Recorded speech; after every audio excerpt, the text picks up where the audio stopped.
Yeah, I'm Maddox, and I'm joined here by Jake, Silvera, and today we're going to be discussing our very different views when it comes to religion. So, for me, I'm an atheist, and the reason I am is because of certain philosophic positions I hold, and that I came to after, being a Christian for most of my life, actually. I grew up a Baptist. And Jake here is a Christian, and he's a youth pastor who, is going to basically, discuss with me, his views and, why he disagrees with my views. But we're going to try to do this in like a interesting way, going back and forth in an even manner, just so we can get our positions on the table and see where we can find common ground. Because I think ultimately we're all humans and we, want to connect with one another and find value in our interactions. And that's what we're going to do here today. Cool. Yeah, I was talking to someone and they asked me what I was doing and they were like, "Is it a debate?" And I was like, "It's more of a disagreeable conversation." Yeah. Um, Yeah. is maybe yeah, and it was kind of interesting to me, partly because Maddox, you're an objectivist, Yes. atheist specifically, and so I think we're gonna at least try to. I'm gonna try to focus a little bit more on that, just because partly when I was looking through um, on like even just YouTube for things on objectivism, there's actually quite little conversations that I could find between objectivism and Christianity, as opposed to just between Christianity and general atheism. So hopefully this will kind of add to that space. Yeah, I think it totally will because objectivism is a very niche philosophy as it is. And already, somebody who's an atheist because of objectivism is even more rare. Although anybody who calls themselves an objectivist, I think, would rightfully call themselves an atheist because I think that necessarily follows from objectivism, Mhm. which we can get into the details of that as we jump into this. So, So, yeah, Maddox, before we start, can I ask you a go ahead. question? Yeah, go for it. And this just because I've always wanted to ask this question since I read Atlas Shrugged, I think when I was 19, which is based on the book, Who's John Galt? And what's the purpose of that statement? Who's John Galt? Do you know what's really funny about that is I actually haven't finished Atlas Shrugged. Oh my goodness. Okay. So I don't really, so you have to understand is like I agree heavily with a lot of objectivist philosophy, but that's because I've never been a big novel reader. And so I've actually read about 600 pages of it. So I got to like the money speech. The money speech is so good. Hmm. Um, and I've read We the Living, Hmm. but Atlas Shrugged is actually on my list. I'm currently in the Intellectual Accelerator program at Objective Standard Hmm. Institute, and we're reading through each of Ayn Rand's novels um, during the 3 years of the program. And the Atlas Shrugged is the Hmm. final year.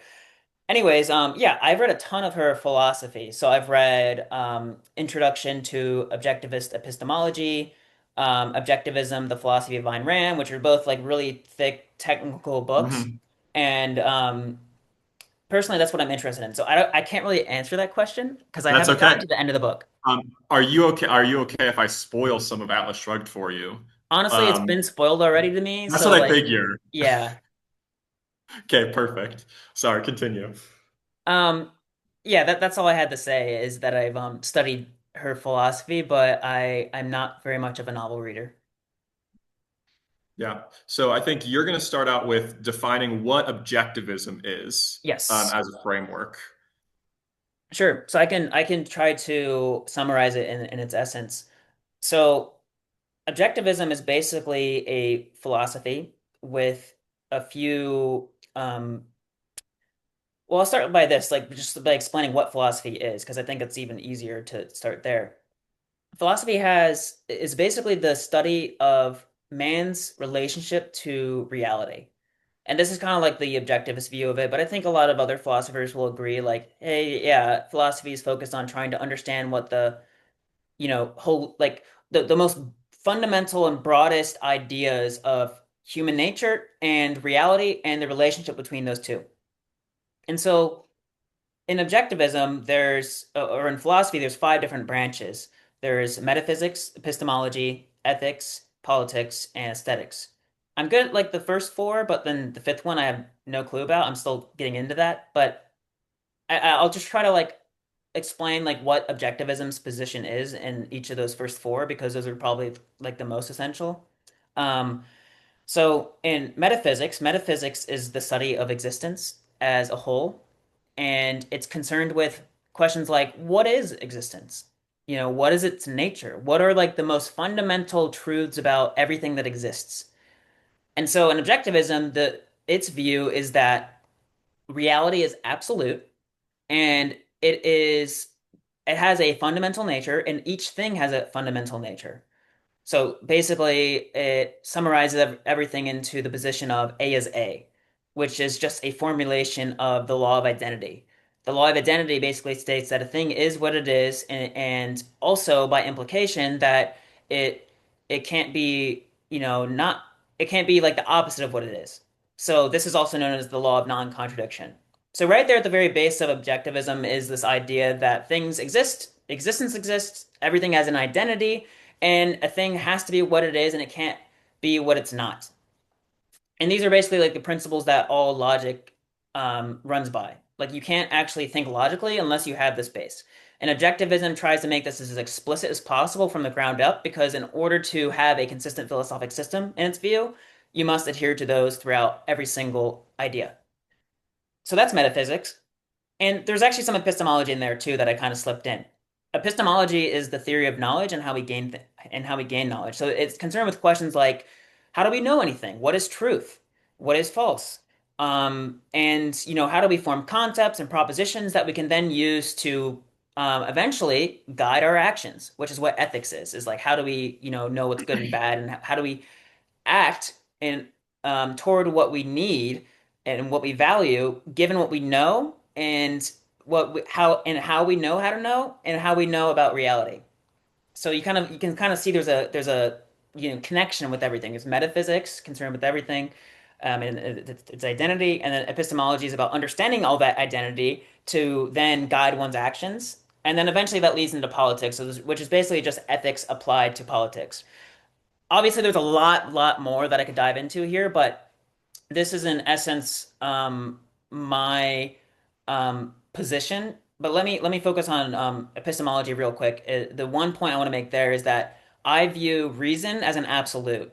So the only way you can know anything is by using that as an absolute. I don't think it makes sense to have faith in anything.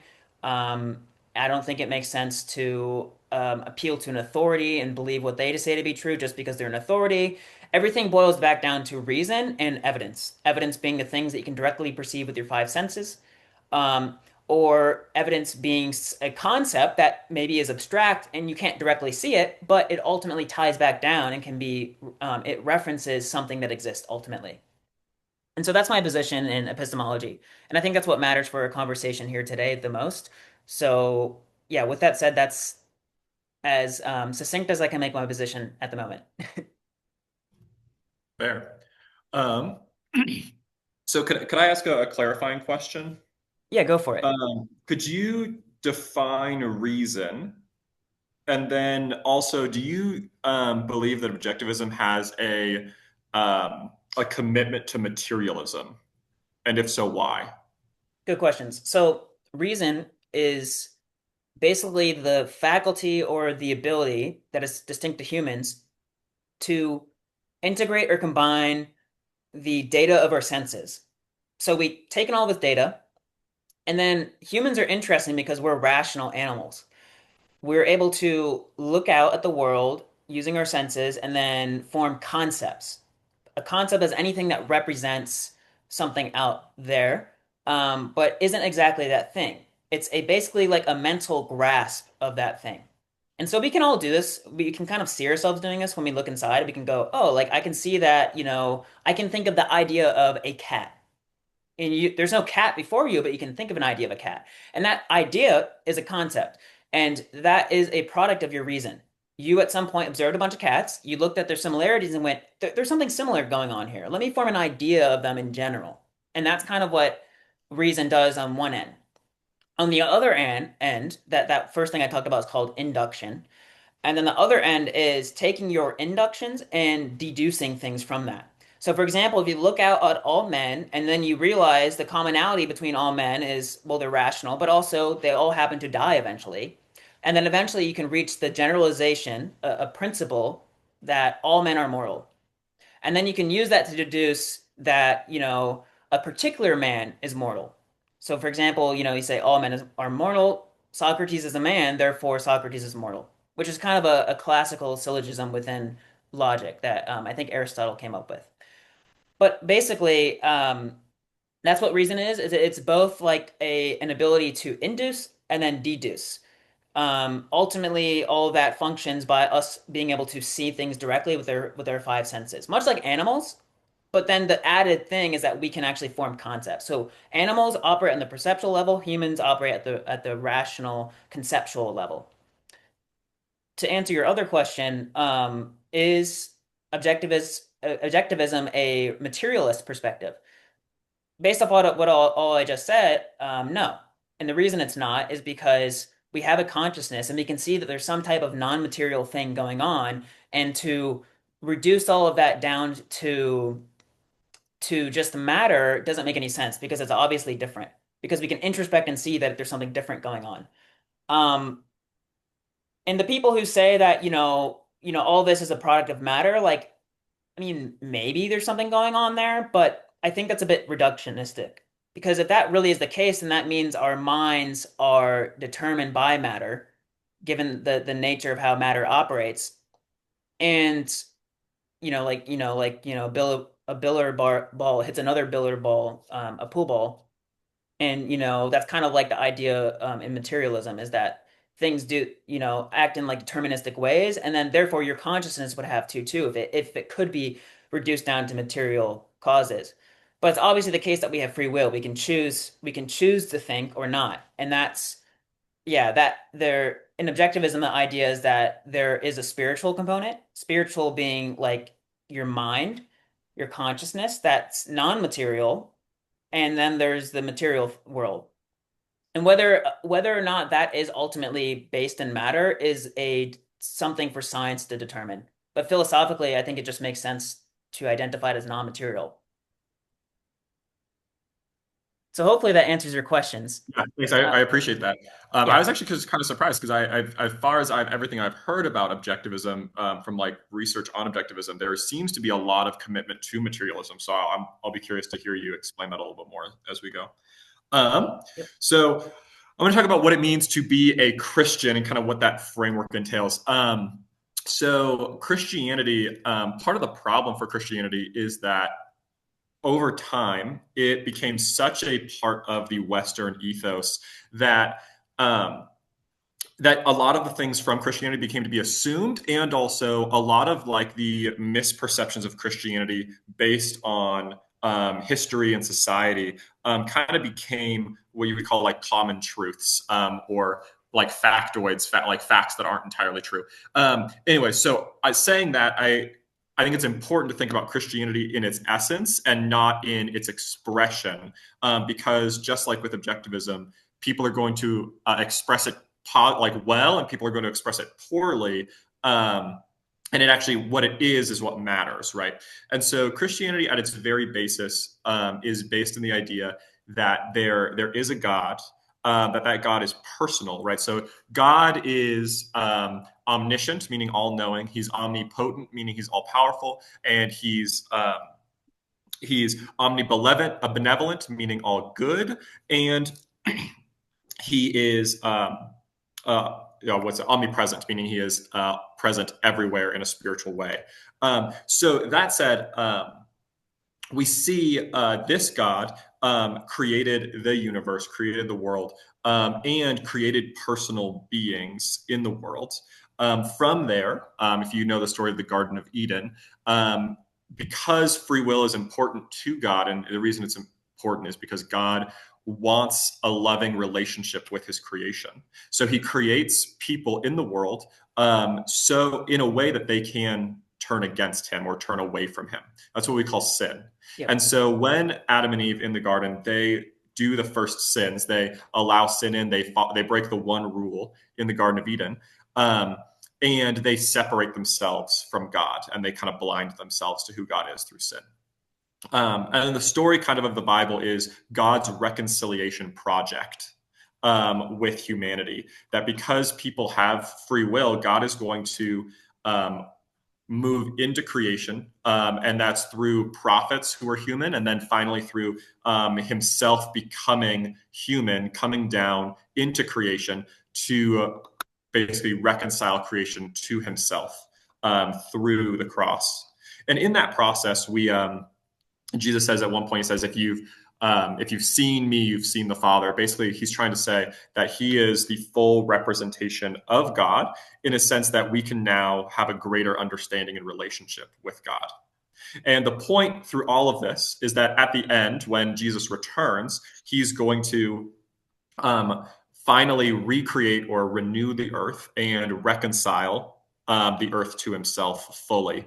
And that looks like basically saying, hey, those people who have been reconciled to me, you are going to stay in creation forever. I'm going to make sure that you don't die. And those people who don't want relationship with God, they're going to be kind of like they're going to be let to have that distance that they want. Yeah. And we can talk about that if we want to, but it's kind of a whole nother discussion about what that looks like. Um, Now, in Christianity, the point is that we as finite people are responding to and reaching out to the God who is reaching to us. And because we're rational beings, which is one of the gifts that God gave us, right? He created us differently than he created the other animals. The Genesis 1:27 says he created us in the image of God.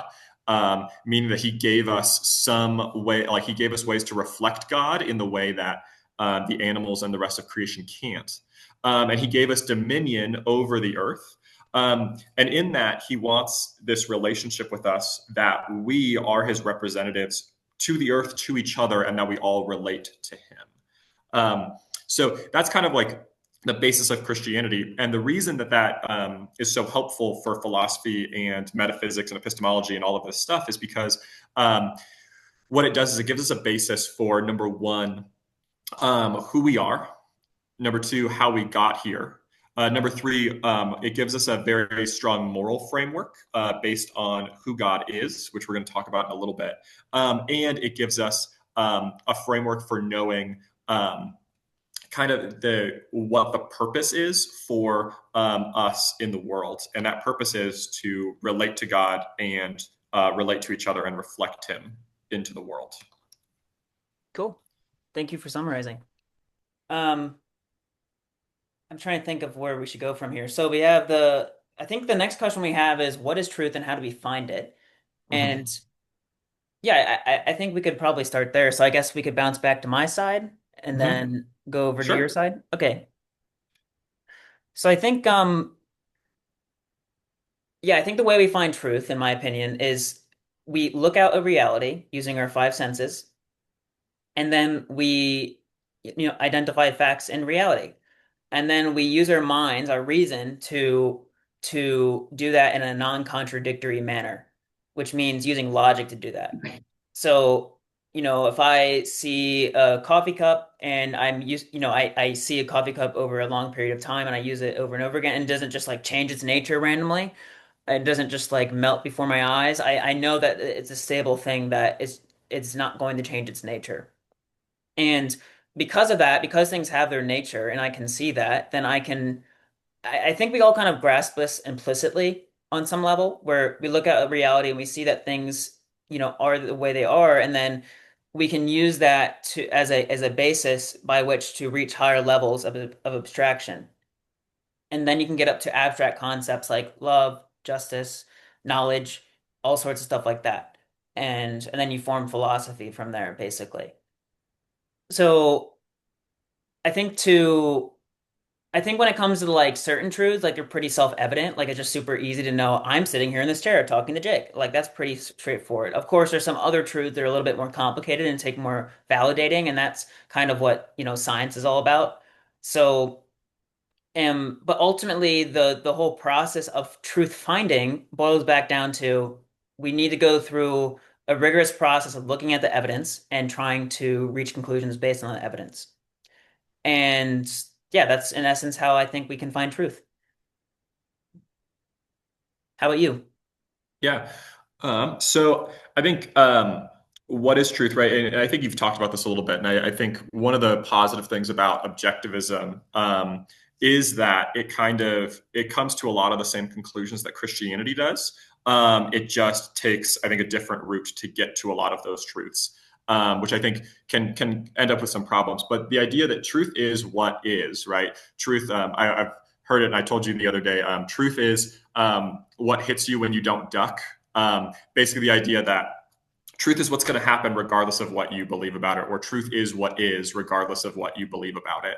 Um, the the idea of truth, I think, what we have to do is when we think about how do we find truth, how do we understand truth, is we have to, number one, be open to all possibilities of what could be truth. It doesn't make sense to dismiss out of hand anything. Now, there are some things that we do really fast calculations on, right? You brought up like if there's a coffee cup, if someone tells you that it's not a coffee cup, you can probably dismiss that out of hand if you know exactly what you're looking at. Or even maybe you're using different terms to describe the same thing, right? If they're like, it's a teacup, it's like, okay, cool.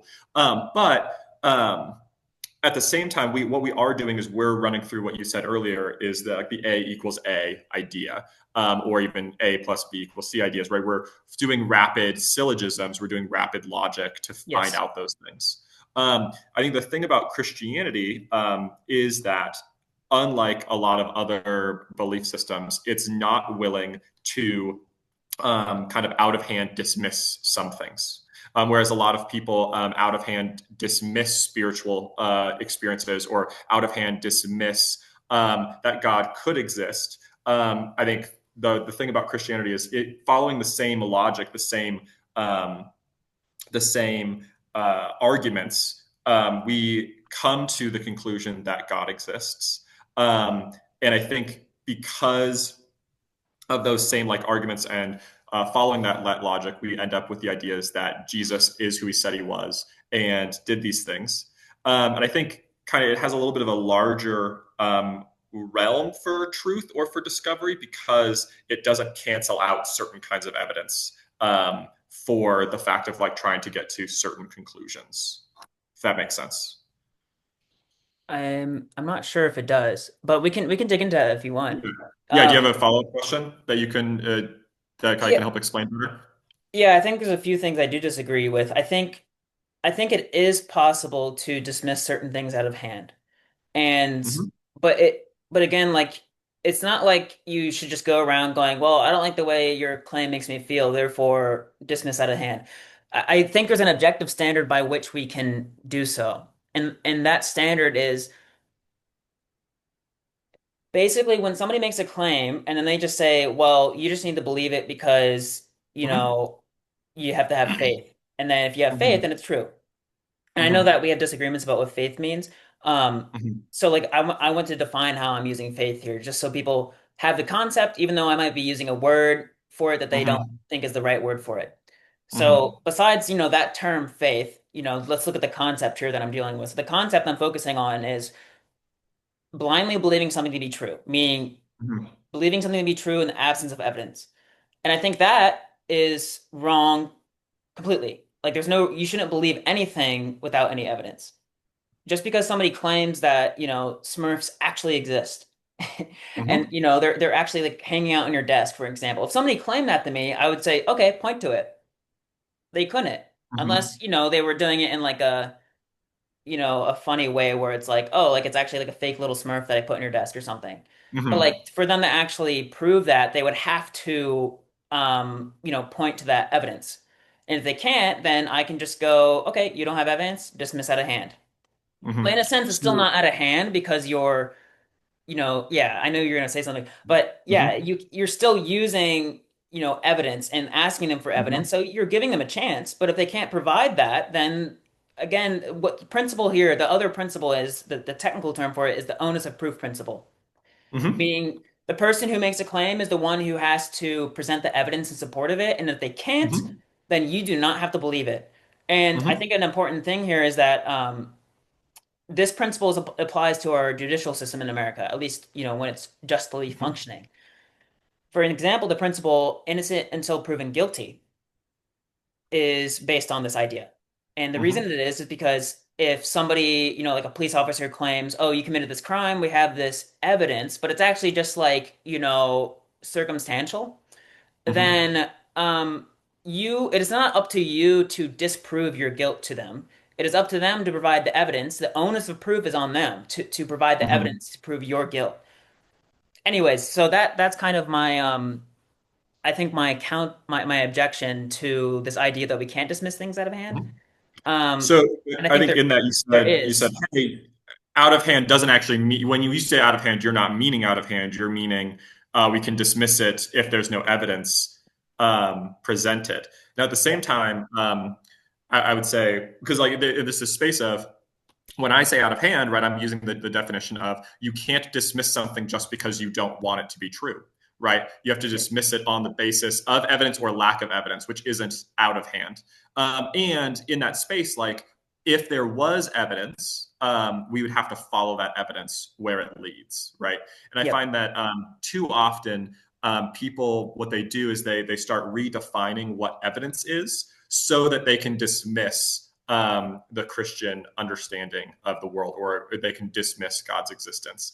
And in that, like we can't restrict ourselves to only evidence of a what I see nature, right? It wouldn't make sense to restrict your one of your five senses in the sense of like if you were like, hey, you need to navigate from here to New York, but you can't use your eyes. It's like that's a stupid idea. Like that philosophically, that doesn't make any sense. Why would I do that?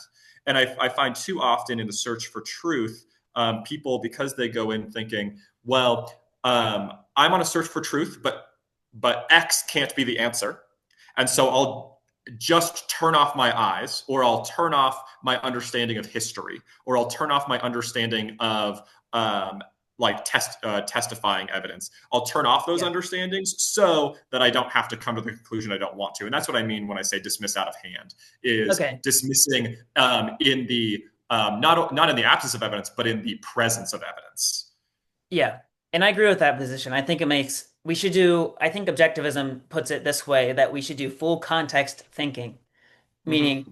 anytime we're coming to conclusion, we should only do so when we know that we've observed the entire context and we're not evading. So Mm-hmm. evasion is basically the grand sin of objectivism. Objectivism doesn't Mm-hmm. believe in sin in the Christian sense of the term, unless, um, depends on who you're talking to, how you define sin.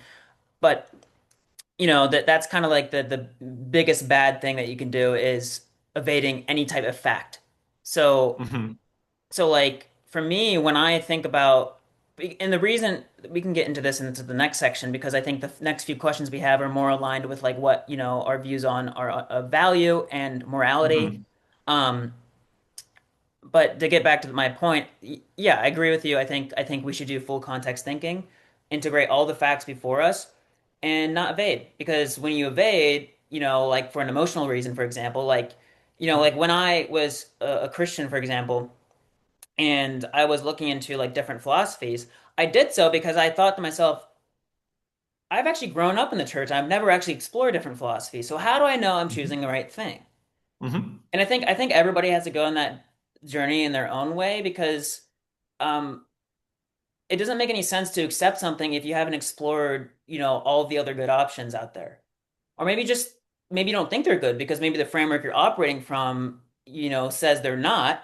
But I think it's kind of nice to sit back and view yourself as like this indifferent observer and just kind of look like if you were an alien looking at all these Mm-hmm. options and you were like I like to put it, here's another way you could put it that's kind of fun is those video games where you can like create your like character and you can like Mm-hmm. load up a character and make it like customize it and with its like visuals and how they look. And I think we can do that in a sense conceptually. Like in our minds, we can think about like what Mm-hmm. if I'm in my character creator right now and I can like change Mm-hmm. the ideas that I'm using and just put them on for size and see what happens. Um, and that's what I began to do because I realized I didn't want to um, choose Christianity until I was certain it was the best option. Mm-hmm. And so that was my motivation. And eventually I found objectivism and I'm like, oh my God, this thing's crazy. Um, Mm-hmm. but yeah, I don't want to get too much more deep into that because we have a few other Yeah. questions to get to. But yeah, full context thinking, good.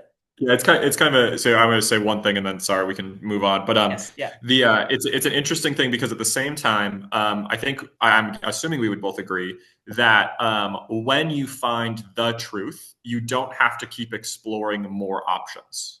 And I'll because we already brought up the coffee cup idea, I'll like go towards that. If you know that this is a coffee cup, right? Yep. You no longer have to explore, is it a pumpkin? Because you know it's a coffee cup. You no longer have to explore all the other things. In the same way that like objectivism, when as you've reached objectivism, I'm going to guess that you haven't fully and depthly explored Hinduism. No. Because you have a set of like if you find what you believe to be the truth and you believe that there's solid evidence for it, you would not necessarily you would not necessarily have to look at all of the things that contradict that thing. Now, not saying that it's not important to question what you do have, but kind of in that same space of like, there is like a limit to that of how far you need to go once you feel like you know the truth. Yeah, I agree with that because you can put yourself into like a mental tailspin if you constantly doubt yourself. And Mm-hmm. kind of the whole purpose of finding the truth is Mm-hmm. that you can ground yourself. That's kind of the whole Mm-hmm. point. And then and this is something I experienced like when I didn't feel like I had the truth and I was still like, I don't know. That was kind of the position I was in when I was about like 16, 17, and I started questioning and exploring philosophy. I put myself into this tailspin and I actually became like I'm very skeptical about everything. I went through my Alex O'Connor phase. Alex O'Connor is interesting. He's going through like a different phase right now, I guess. But anyways, yeah, I went through this limbo period where I'm like, I don't know. I feel like I'm floating. I don't have anything I'm like tethered to, and I have to figure out what can help me make sense of reality because I feel kind of disoriented. And for a long time, Christianity provided that, and then eventually, objectivism I found to suffice, much better. But anyways, not to get too deep into that. Yeah, let's jump to maybe this next question. So let's. I want to see what your thoughts are on this, Jake. Human value and dignity. Are all humans valuable, and on what basis are they valuable?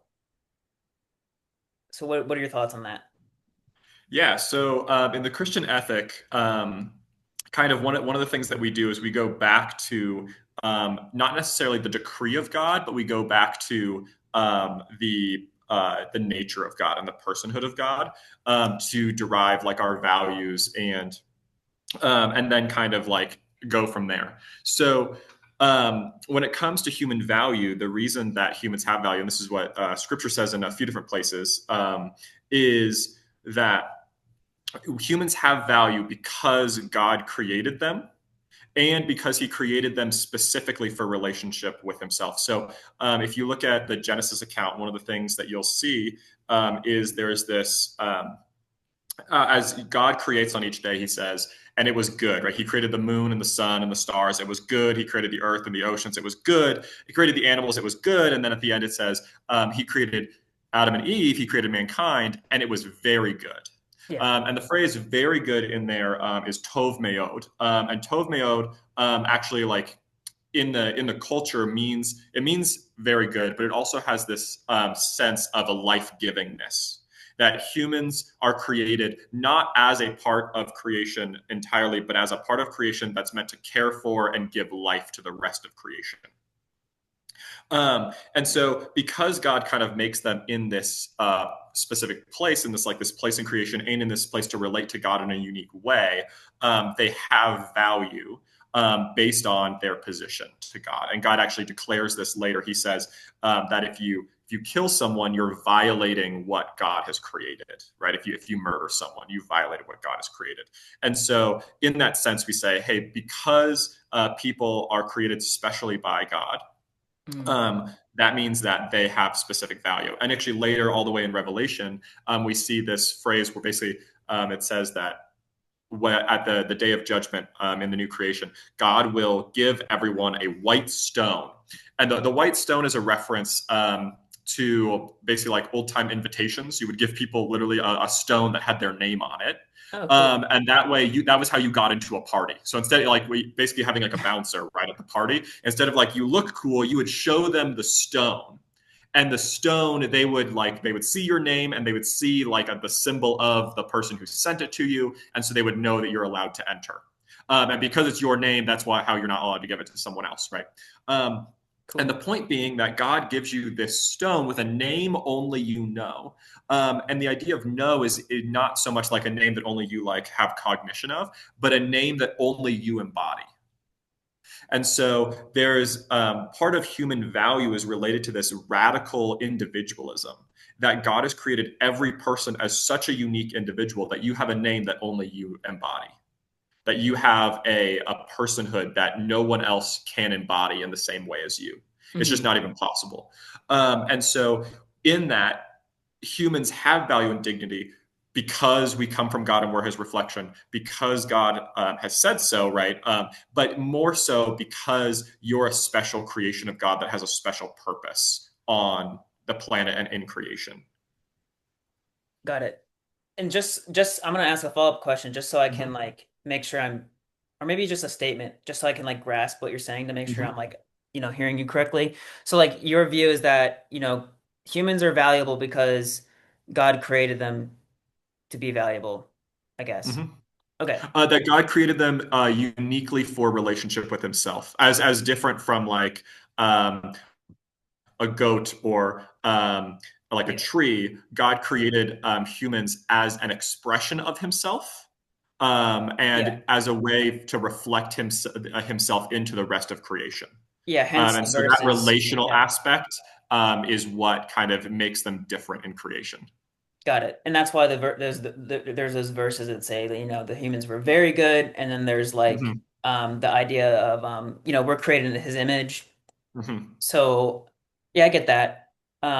Just as kind of like a side tangent, this kind of reminds me a Hmm. bit of Platonism. Hmm. So Plato came up with this idea of the world of forms. And Hmm. the world of forms is basically a solution to Plato's problem of where do we get concepts from? Because he Hmm. realized he couldn't see them out there, and he thought, well, maybe they're up somewhere in like a different realm. And so he kind of Hmm. invented this world of forms where all the ideas like actually Hmm. exist.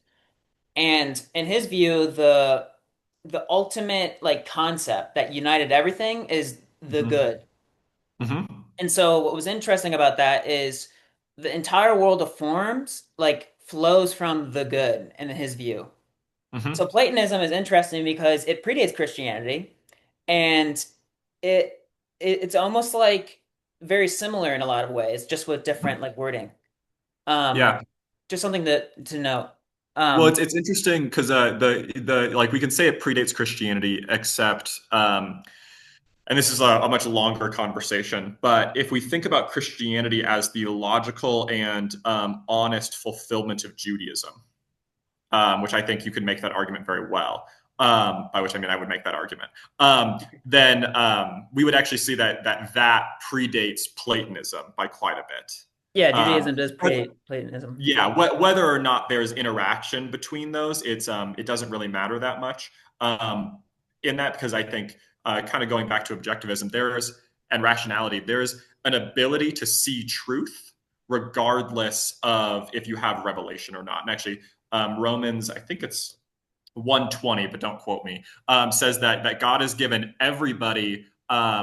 He's given everybody through nature and through the way things work evidence of the truth.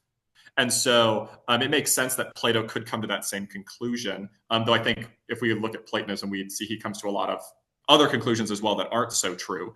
But yeah, no, I do think there is some like connection there Yeah. based on what we are looking at. Yeah, like when I first learned about Plato, that was what really made me like threw me into a tailspin. I was like, "What? Mm-hmm. This is crazy!" Like, because he was so similar to Christianity, and then people told me he Mm-hmm. predates Christianity. I was like, Mm-hmm. "What? This is crazy!" But then I also haven't heard the point of like Judaism or Christianity being like an expression. What was your The, wording? the, the fulfillment and true expression of Judaism. Okay, yeah, the fulfillment and true expression of Judaism. So I'll have to look into that. That sounds interesting. Because I haven't thought about that angle before. Um. So where were we? We were talking about human value. So I know Yeah. that you gave your position. I can jump into Yeah. mine. Yeah. That'd be great. So let me put my note here that I have for it.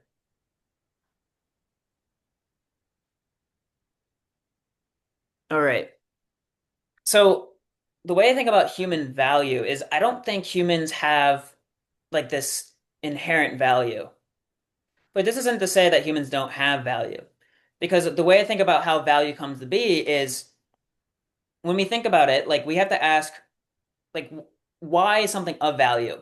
The reason why something is of value, like this water bottle, for example, is of value to me because, it relates to me. And Mhm. there has to be a me for me to find this valuable. It can't just be valuable on its own without any, Mhm. user. And it's valuable for a certain purpose. So like I think when you were talking about value, my position is that this is like a way that Ayn Rand puts it in objectivism is value presupposes the question, valuable to whom and for what? For who and for whom and for what? So like this water bottle is valuable for me and for drinking. And maybe like, hitting a burglar over the head in certain contexts. Something, value changes over time with context. But to get back to the point with humans and why they're valuable, I think that humans are valuable in one of two senses. So I think when we're looking at other human beings, like you and I, like I find you valuable, Jake, and the reason I do is because I think we can have really good conversations, and I enjoy our discussions, and you teach me new things about Christianity that I haven't thought about before, and so for you're valuable to me for the purpose of this type of discussion and as well as like Bitcoin. I know we talked about that and other and all sorts of other topics, I'm sure. And so there's a specific sense in which each person that the reason you relate to them and have a relationship with them is because they give you something. There's some type of trade going on. And this doesn't have to be like money. It can just be spiritual in the sense like we exchange ideas. By spiritual, I mean mental. Um, And this is more of a view particular to me, at least. I don't think objectivism talks about this as, specifically, but I think it comes out of objectivism. And this is like why I think in general all humans are valuable. The reason I think all humans are valuable is because in economics there's a concept known as the division of labor. And the division of labor is under a free market, people will tend to specialize in certain parts of the economy. So there's probably somebody out there who knows a lot, like way too much about, how to make toothpicks, for example. And I benefit from toothpicks. And I wouldn't be able to benefit from toothpicks as much if they didn't know how to produce those toothpicks really cheaply with like, the machines they know how to produce that they've specialized in and they've zoomed in on. And there's, millions and billions of people who all specialize and use their mind to produce things in the world and then trade with others. So in that sense, I view like each human being that I look at, I'm like, wow, you can like, you know, not just produce physical things, but like spiritual values too. And then they can trade in the economy, and that creates this like network effect that we all, gain and become prosperous because of it. And so there's a very real value in um, treating humans all as valuable because they are. And the reason why they are is we can observe the fact that when we coordinate with each other and respect each other's rights and enable everybody to be free to act on their own judgment and produce values and trade with one another, we create an amazing world. And this is what we saw in the 19th century when we had the most freedom ever and sound money. And this is, the tangent with the sound money thing. I could go on and on about that and how beneficial that is. But this all kind of fits into my view that humans are valuable because, of this economic reasoning behind it. So hopefully that kind of explains my position. Yeah, can I ask a follow-up question? Yeah, go for it. Would you say that all humans are equally valuable or no? Well, it depends. Equally valuable according to what standard is kind of the what how an objectivist would respond to it. And it's how I respond to it really, because I think it makes sense to respond to it that way. Like for example, if my sister, she's much better than I am at, making music. She's Mhm. done busking, which is like when you go on the street and perform and, Mhm. make money. And I would say we are totally unequal in that respect, meaning she's much better at that than I am. And there's no issue with that. Now, I will say that all humans are equal in the sense that we have the common characteristic that we all have reason and we all have a choice Mhm. to use it every day. And as a result of that fact, we we know that for other people, in order for them to live, they have to be able to use their minds and Hmm. act according to their conclusions. And so this is kind of where the concept of rights comes from in my view. And um, so that's the one way I think humans are all equal is we have reason and that we need to act in order to live. But how exactly we go about that and how good or bad we are at certain skills, we are definitely unequal in those respects. And that's a good thing, actually. We can't actually, it's just the fact that we can't be good at everything. And Hmm.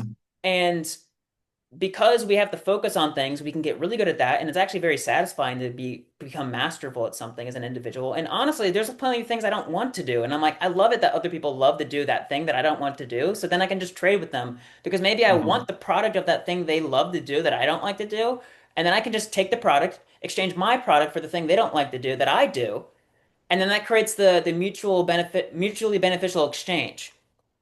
So, yeah, hopefully that answers your question about are humans all equal? Depends on what standard you're using. Yeah, and I think it kind of shows the difference where when we are talking about value, at least so far as I can see, your view is talking about do they bring value as opposed to are they themselves valuable? Is Yeah. kind of like we're having almost a little bit of a two different discussions in that space. Does that make sense? Like, are they? I'm saying they're ontologically valuable, and Yeah. you're saying that they're valuable because of what they do or what they can do. Is that fair to say? Yeah, I don't think humans have this metaphysically given value, or the term you use Mhm. ontological, which is kind of like metaphysics, I think. Like, it's like in Yeah. their very being. How would you define ontological? So it's basically metaphysics on the nature of being. So you could say that ontologically you have a body, right? Like the nature of being a human is you have a physical body. Oh, In yeah. the same sense that in the nature of being a human, I would say you have equal value to every other human, and that is not related to anything you do, anything you could do.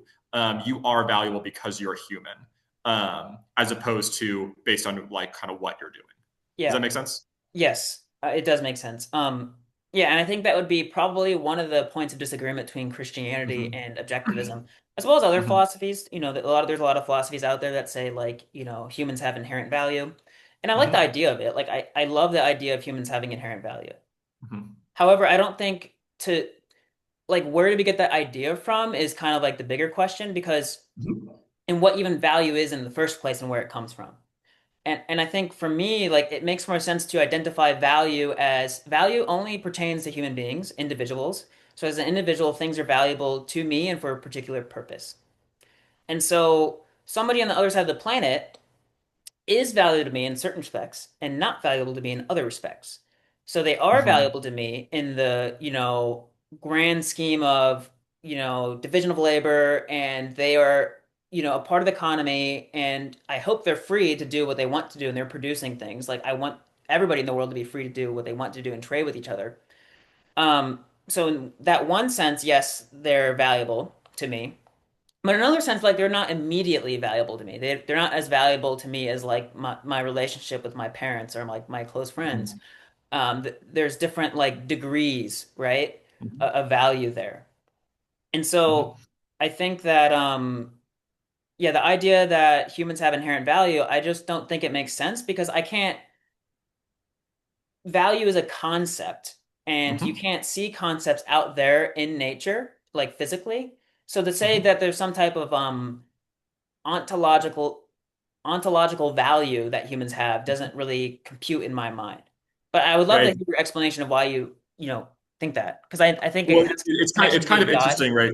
Because I always find this interesting when talking about objectivism because the system of values that you've just like explained is a subjective system of value, which is obviously I know that objectivism and that is kind of like they're not talking about the same thing, but it just always makes me kind of laugh that objectivism Because has of it says a objectivism subjective, and then this is subjective. yeah, So but how is it how is it subjective? I'm curious what your It's thoughts are on that. subjective because it's related to you, right? So it's subjective because someone's value changes based on who they're related to. You said, hey, your parents, right, are more valuable to you than to someone in India.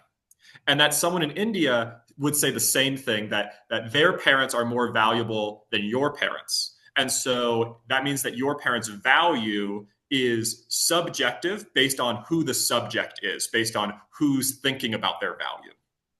As opposed to an objective value, I would say that your parents and my parents and you and me are all of equal value, because we have an objective value. And then my question would find, anytime somebody says, we are all of objective value Mm-hmm. inherently, my Mm-hmm. question is always for who and for what? Yeah, and I think that's a great question. And the answer is to God and for relationship and growth. Yeah. This is kind of interesting because what I find funny about your position, for the same reason you find my position funny, is that this is also a form of subjectivism because now it's Mm-hmm. God subjectivism. Mm-hmm. That's kind of the way I view it, is that Sure. um I also have reasons why I don't think my position is subjectivism, but we could get into that. Yeah. But just on that that basic thing, I think that God saying he just wants a relationship, full stop. And then you have to Yeah. ask, like, why does he even want that? Like, Yeah. because he's just hanging out in space or whatever he's doing Mhm. before all this happened. Um, it's just kind of odd to me that, God never really provides an explanation besides I want a relationship, period, the end. Mhm. Um, Yeah. I mean, could I explain that for a second? yeah, you can go into it. I am curious. Yeah. So I think the best way I can think about it is actually, why do parents want children? A variety of reasons, Um, I'm sure. right, but generally, like, I think parents want children, and there's like some biological factors, but philosophically I think it's that love between people wants to expand to more people. And so I think the biblical answer is that in the Trinity, right, you have the Father, the Son, and the Spirit. They're relating to each other in perfect love, Hmm. so they don't need anything else, but that naturally wants to expand towards children, towards those that they can take care of. And so God, it's not that God needs it, it's that God, in love automatically or naturally expands into more. Does that make sense? And so Mm, why does God want relationship with us? Because that's the natural outpouring of love in relationship with someone else. that's the natural outpouring of love and relationship for somebody else. So like, to people who are married, they have children because they want to like pour out their love to their children. Is that kind of the idea? It's because their love only is love if it's growing. Love is Um, only and love it's growing. so Okay. and so there's some sense where people who are in a relationship, that love to go to greater depths involves them bringing in more people, and in that sense, it involves bringing Yeah. in children into that space. Anyways, that's why I think, and we could go down a giant rabbit hole on that, but Oh, I'm sure. that's Yeah. the Christian explanation for Yeah. why God wants relationship. Yeah, and I get that. I mean, in my church, we had this analogy of, we're all cups, God fills our cup, and then we pour our cups into other people, and so on and so forth. Mhm. And so it's kind of like this analogy that we use. Um, yeah, I mean, my view of love, I'll define what I think love is, and then Mhm. maybe you can go on your end. Mhm. Because I don't think we've defined love yet, Mhm. and we're kind of going on a tangent here, so we'll have to get back on Yeah, track. But sorry. it's okay. I mean, that's kind of the point of this is to dive into the details. So, yeah, I define love as, let me think here. It's primarily an emotional response to a recognition of a value that somebody else has, within their character, for example. So, like maybe, for example, like, you and how you're, I love how you have this characteristic of wanting to have this open dialogue with somebody who, disagrees with you. And, Mhm. that is a thing that I recognize in you that I love. Because that's the thing that I, love in myself as well. I'm like, I want to embody that. I want to do it. I see the value in doing it. And when I see that in other people as well, I love, that aspect of them. And Mhm. so I think, um, and this is we can look out at all the different people we meet in our lives, and we can see that each person we meet, they um embody different characteristics more so than others. And that's why I think one of the reasons why we might love somebody, we can definitely tell that we like somebody a lot more than somebody else, is because we can recognize on Mhm. some level, even if like subconsciously and automatically, we have this like outpouring of, oh, like I love this person because they embody a lot of these values, if we were going to get explicit Mhm. about it. Because Mhm. they represent all these things that I subconsciously have integrated to think of as good. Mhm. And I think sometimes this is a small little tangent, but like sometimes relationships can get dysfunctional because maybe your concept of what is good in another person is actually flawed, and you end up loving Mhm. somebody for the wrong reason. So you have this automatic subconscious love towards somebody that in characteristics that are actually not good for you. Um, Mhm. that's a little bit of tangent. Anyways, that's how I define love. What do you think love is?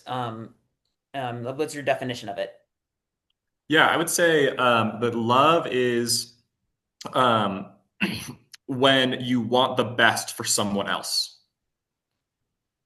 Okay. And it's all of the emotions and actions that go into that. And that is regardless of what you get out of it. It's love is you want the best for someone else. And so when it comes to relationships like a marriage, that it basically is, hey, when you want what's good for them and best for them, regardless, number one, of what you want, and number two, regardless of what they want. Not saying like you should force things on people, but basically saying like it's the idea that you want what you know or what you think is best for them. And even if you don't know what's best for them, that you want them to have the best. And so, in that same space, I see um, what God wants the best for us. And God knows that what's best for us is life without sin and relationship and pure relationship with Him and with others. And we are supposed to have love for God, meaning that we want the best for God, and the best for God is like I think is defined by this whole like love and sin and goodness and sin scenario. Is the best for God is that God wants relationship with us, right? And so yeah, it's a system that I think love is where we find self-sacrifice as a virtue, not in the sense always, not always in the sense of denying ourselves, but in the sense of being willing to deny ourselves for someone else that we care about. For the sake of maintaining the relationship. No, for no, not for maintaining the relationship, because we desire to do that because we love them. Okay. So we desire, but why do we desire it? Because we want what we mean we desire. Why do we desire what's best for them? Yeah, like so you're saying like we love them because we desire to. Yeah. So to me, like there's a reason No, no, why no. we I said we desire love it. them because we desire what's best for them. Okay, so we desire what's best for them. And then we desire what's best for them because what would be the reason for that? Just because we want that, full stop? Yeah, that's. I mean, that's. I'll say this, and we're gonna actually get to this a little bit later. And that every system has an endpoint where, and every part of a system has an endpoint where it doesn't make sense to ask why deeper. I agree with that. Um, Yes. Yeah. and so, yeah, I would say because of the nature of it, of the thing. Yeah. Yeah. Um, yeah, I agree wholeheartedly with that actually. And that's like a more technical thing, but like in objectivism, there's something known as the axioms, and there's three of them, the core ones, and then there's a lot of like implications from them. And the Hmm. axioms are existence exists. Um, Existence means to be a specific thing, so the law of identity. Things are what they are. So it's existence exists, A is A, and then consciousness is the final axiom, which is we're conscious of existence and that things are what they are. Now there's some Hmm. technicalities there, but those are the axioms, and like you said, it Hmm. doesn't make sense to ask why about them anymore. Like it doesn't make sense Hmm. to look at something that simply is and then Hmm. ask, well, how is it what it is? Hmm. Because I mean, in a sense, it makes sense to ask it because, like, you can definitely dig Hmm. down into, like, well, why is it that, we have, U.S. currency as gold, as money and not, Hmm. gold as money. And why is it that, you can totally dig into the history of that, but eventually you'll Mhm. come down to certain facts, like very basic facts, like, oh, because people exist and because people Mhm. made decisions in the past that have led to this outcome. I mean, it does kind Mhm. of boil down to that. And you can't go underneath and say, well, how is it that, we or anything exists at all? Like, how does existence exist? Mhm. And that, in my opinion, is doesn't is the end point. And of course, I know that Christianity goes one step further in saying, well, Yeah. God created existence, and I disagree with that for a few Yeah. reasons. We can totally get into that if you Yeah. want. I know we have other questions to get to. Yeah. Well, and so for one of the fun, I think we both agree that there are like fundamental truths. The Yes. question isn't that there are fundamental truths, which is actually why I appreciate objectivism as compared to postmodernism. Yeah. Um, Postmodernism is but terrible. it's the point at which the point at which you find the fundamental truth. And right, so you brought it up, like Christianity would simply say that all of the quote unquote fundamental truths or the axioms of objectivism are stopping much too short of being actual axioms, right? Does that make sense?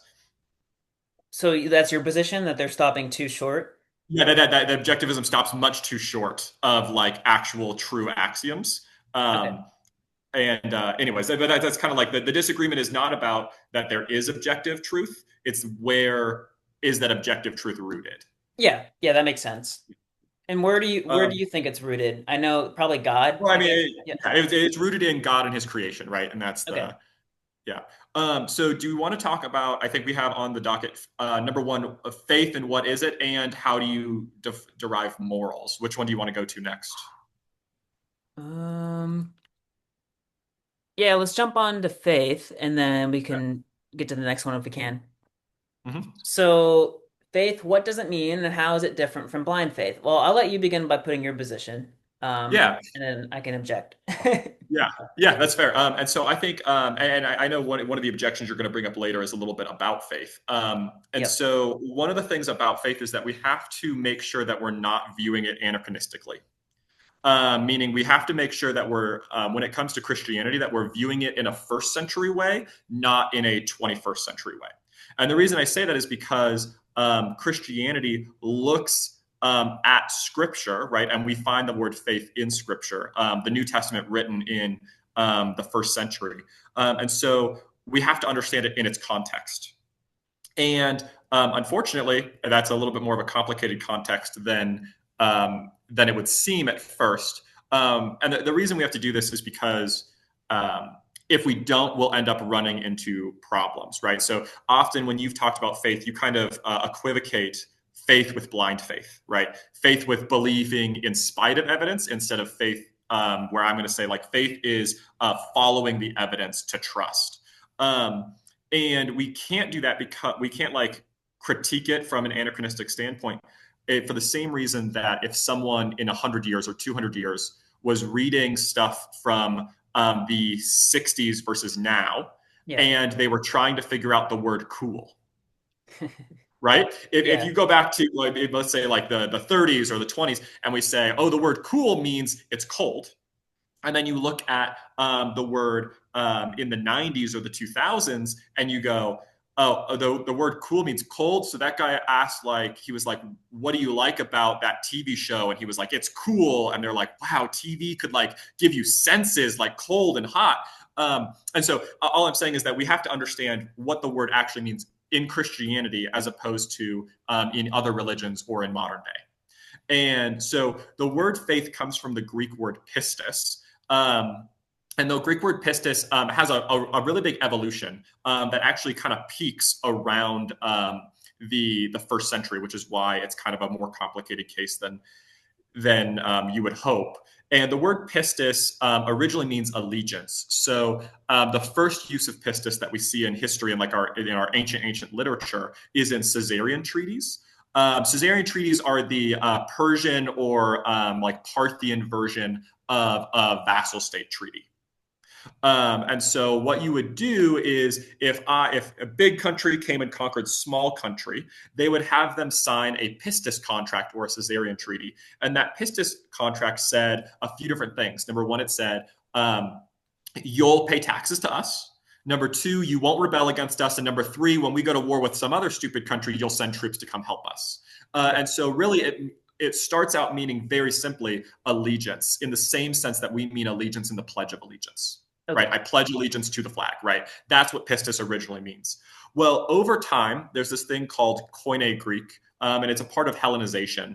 Koine is basically ghetto Greek, and it's basically as Alexander the Great moves out and he spreads Greek all around, his empire. Well, during that time, people, it's not their first language, and they start developing kind of like a trading ghetto style Greek that kind of like understands it enough to trade in it, but potentially not enough to like they're not classical Greeks. They're not going to be writing great literature in Yeah. Greek.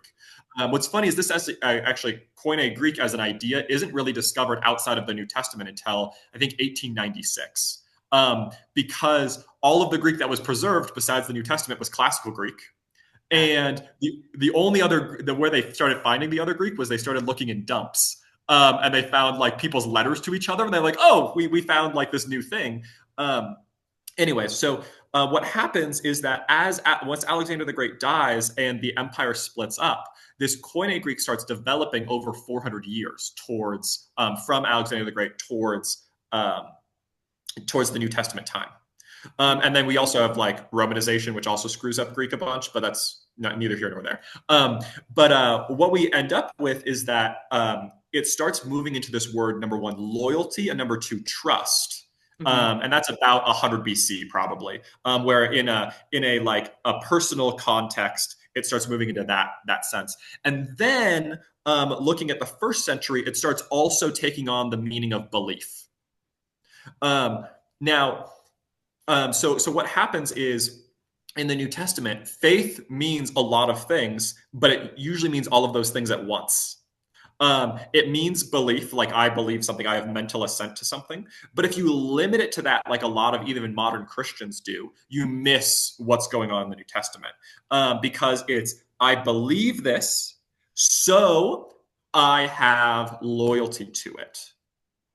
Okay. Okay. I believe it, so I have loyalty to it. Now, it's only later, I think, when people start critiquing Christian faith that we start having this like mode and actually sorry, when people start critiquing the Christian faith, and unfortunately a lot of Christians don't have the ability to respond. That they start saying, you just have to believe it, which is maybe the phrase that annoys me more than anything. Same. Um, Yeah. because that's not the Christian ethos. The Christian ethos is that you believe it because of rational evidence. Yeah. And because of that rational evidence, you believe it, and now you have loyalty to it. And so, one of the things that's going on in this conversation, I'll wrap up because I've talked for a bit, is that in the conversation of Christianity, there's actually two steps to Christianity from atheism. The first step is, does God exist? The second step is, do I want to follow him? And so faith gets at both of those things. Number one is you have to believe that God exists, and that's through rational evidence. And number two, you then have to choose if you want to have allegiance to that God. And I bring this up because I've been doing a lot of study of Islam recently because I'm kind of interested in it and its Mm-hmm. historical origins. And they actually define faith much more blindly. You just have to believe, don't Interesting. think. Where Christianity like has been pushing against that for forever. And if let's say like I was an atheist or like I'm a Christian and I started believing in the Islamic God, I would choose that that's not a God I want to follow, and I would say no because I think the Islamic God is like evil basically. And so I think people who are watching, it's too easy to mix those two questions of belief and allegiance. Um, and it's more important to like if you're going to follow the line to actually go, does this God exist? And then I can choose if it's someone worth following. So that said, what is faith? Faith is a rational a rational like conclusion to belief, or a rational like logic followed to belief and then to allegiance. Anyways, there you go. That's Cool. faith and its history in Greek. Well, thank you for sharing all the history. I don't know much about the history of all of this, of this term, so that's pretty interesting. You going through all that. I probably won't speak much more about, on my end. I don't really have like a history lesson to provide. Um, but I think, yeah, if you want to use faith that way, I think that's fine. Like if you want to say it's, trust and, evidence-based trust, like if we want to use that, fine, because it's just a word. And words, Mm-hmm. I think, represent concepts. Concepts Mm-hmm. and words are different. Mm-hmm. So what I think matters here is that we still do need a word that represents, blind belief, meaning like you believe because, and that can also be blind or hasty belief, where, Mm-hmm. you might have something that suggests there's a Mm-hmm. claim, and then somebody comes up with, quote unquote evidence. So like in, Mm-hmm. the Islamic tradition, for example, which I know you disagree with, they'll probably put Mm-hmm. forth what they say to be evidence. They'll put forth Mm-hmm. like their verses and their prophets and all of their views and their history lessons. And I'm sure there's plenty of Islamic scholars who could probably pull out all sorts of stuff. Mm-hmm. And so I think to consider all that evidence, you would have to. So evidence, the way I think we discussed this too, like offline, Mm-hmm. but we talked about how evidence, broadly speaking, is just some type of item that is used in an argument to support the argument or the Mm-hmm. conclusion of the argument. And what, Mm-hmm. regardless of whether or not it actually helps you reach that conclusion rationally.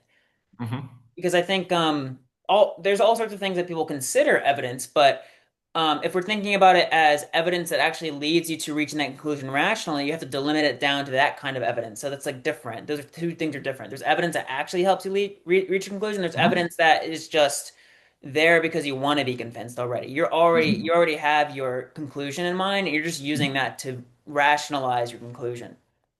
So I think Mm-hmm. we need to differentiate between these two. And so I think, for me, the concept faith captures the second thing, the idea of believing, even having things that look like evidence, but is actually just data points that you use to rationalize your conclusion. That's what I Mm-hmm. view faith as that term meaning. Mm-hmm. This isn't to say that, you can't use faith to mean the other thing, but Mm-hmm. what I'm saying here is that we shouldn't get rid of this concept because that's useful.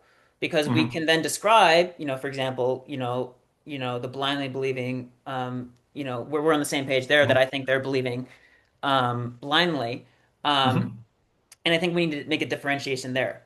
And so let me Well, get and I into, think yeah, the go the ahead. differentiation there, like, and this is why one of actually my frustrations with whether it's some of like the videos you've done, or some, like when I see atheists like talk about faith and use faith in that term, is that number one, it. I don't want to sound like a boomer for the first century, but it's so much not Christian faith to talk about blind faith that it becomes critiquing a straw man. And so it becomes unhelpful if you're using the word faith to mean blind faith and then critiquing that Christians have it. You've created an idea of what a Christian is doing that they're not, and then you're punching it, Yeah, I because get that. Yeah. Christians will punch that idea too. And so I like the phrase blind faith. I think is helpful because it communicates that it is blind, and it communicates the idea of faith and allegiance at the same time, or like belief and allegiance at the same time. And so I would just say like and from an atheist perspective, like you're never going to be able to convince a like strong Christian who knows like their background and knows what Christianity teaches Yeah. if you critique something that Christianity isn't. Does that make sense?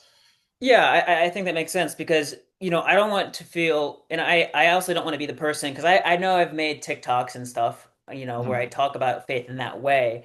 And Mm-hmm. I've even had comments, and some people who Mm-hmm. are, agree with me, but then there's also people who are like, hey, you're strawmanning faith, like you're Mm-hmm. misrepresenting it, you're equivocating, like you've mentioned before. Mm-hmm. Um, so, for me, like I want to try to come to terms with whatever terms you use, just so I like Mhm. understand like what concepts you're using that or what Mhm. words you're using to describe the concepts or Mhm. capture the concepts that you're using.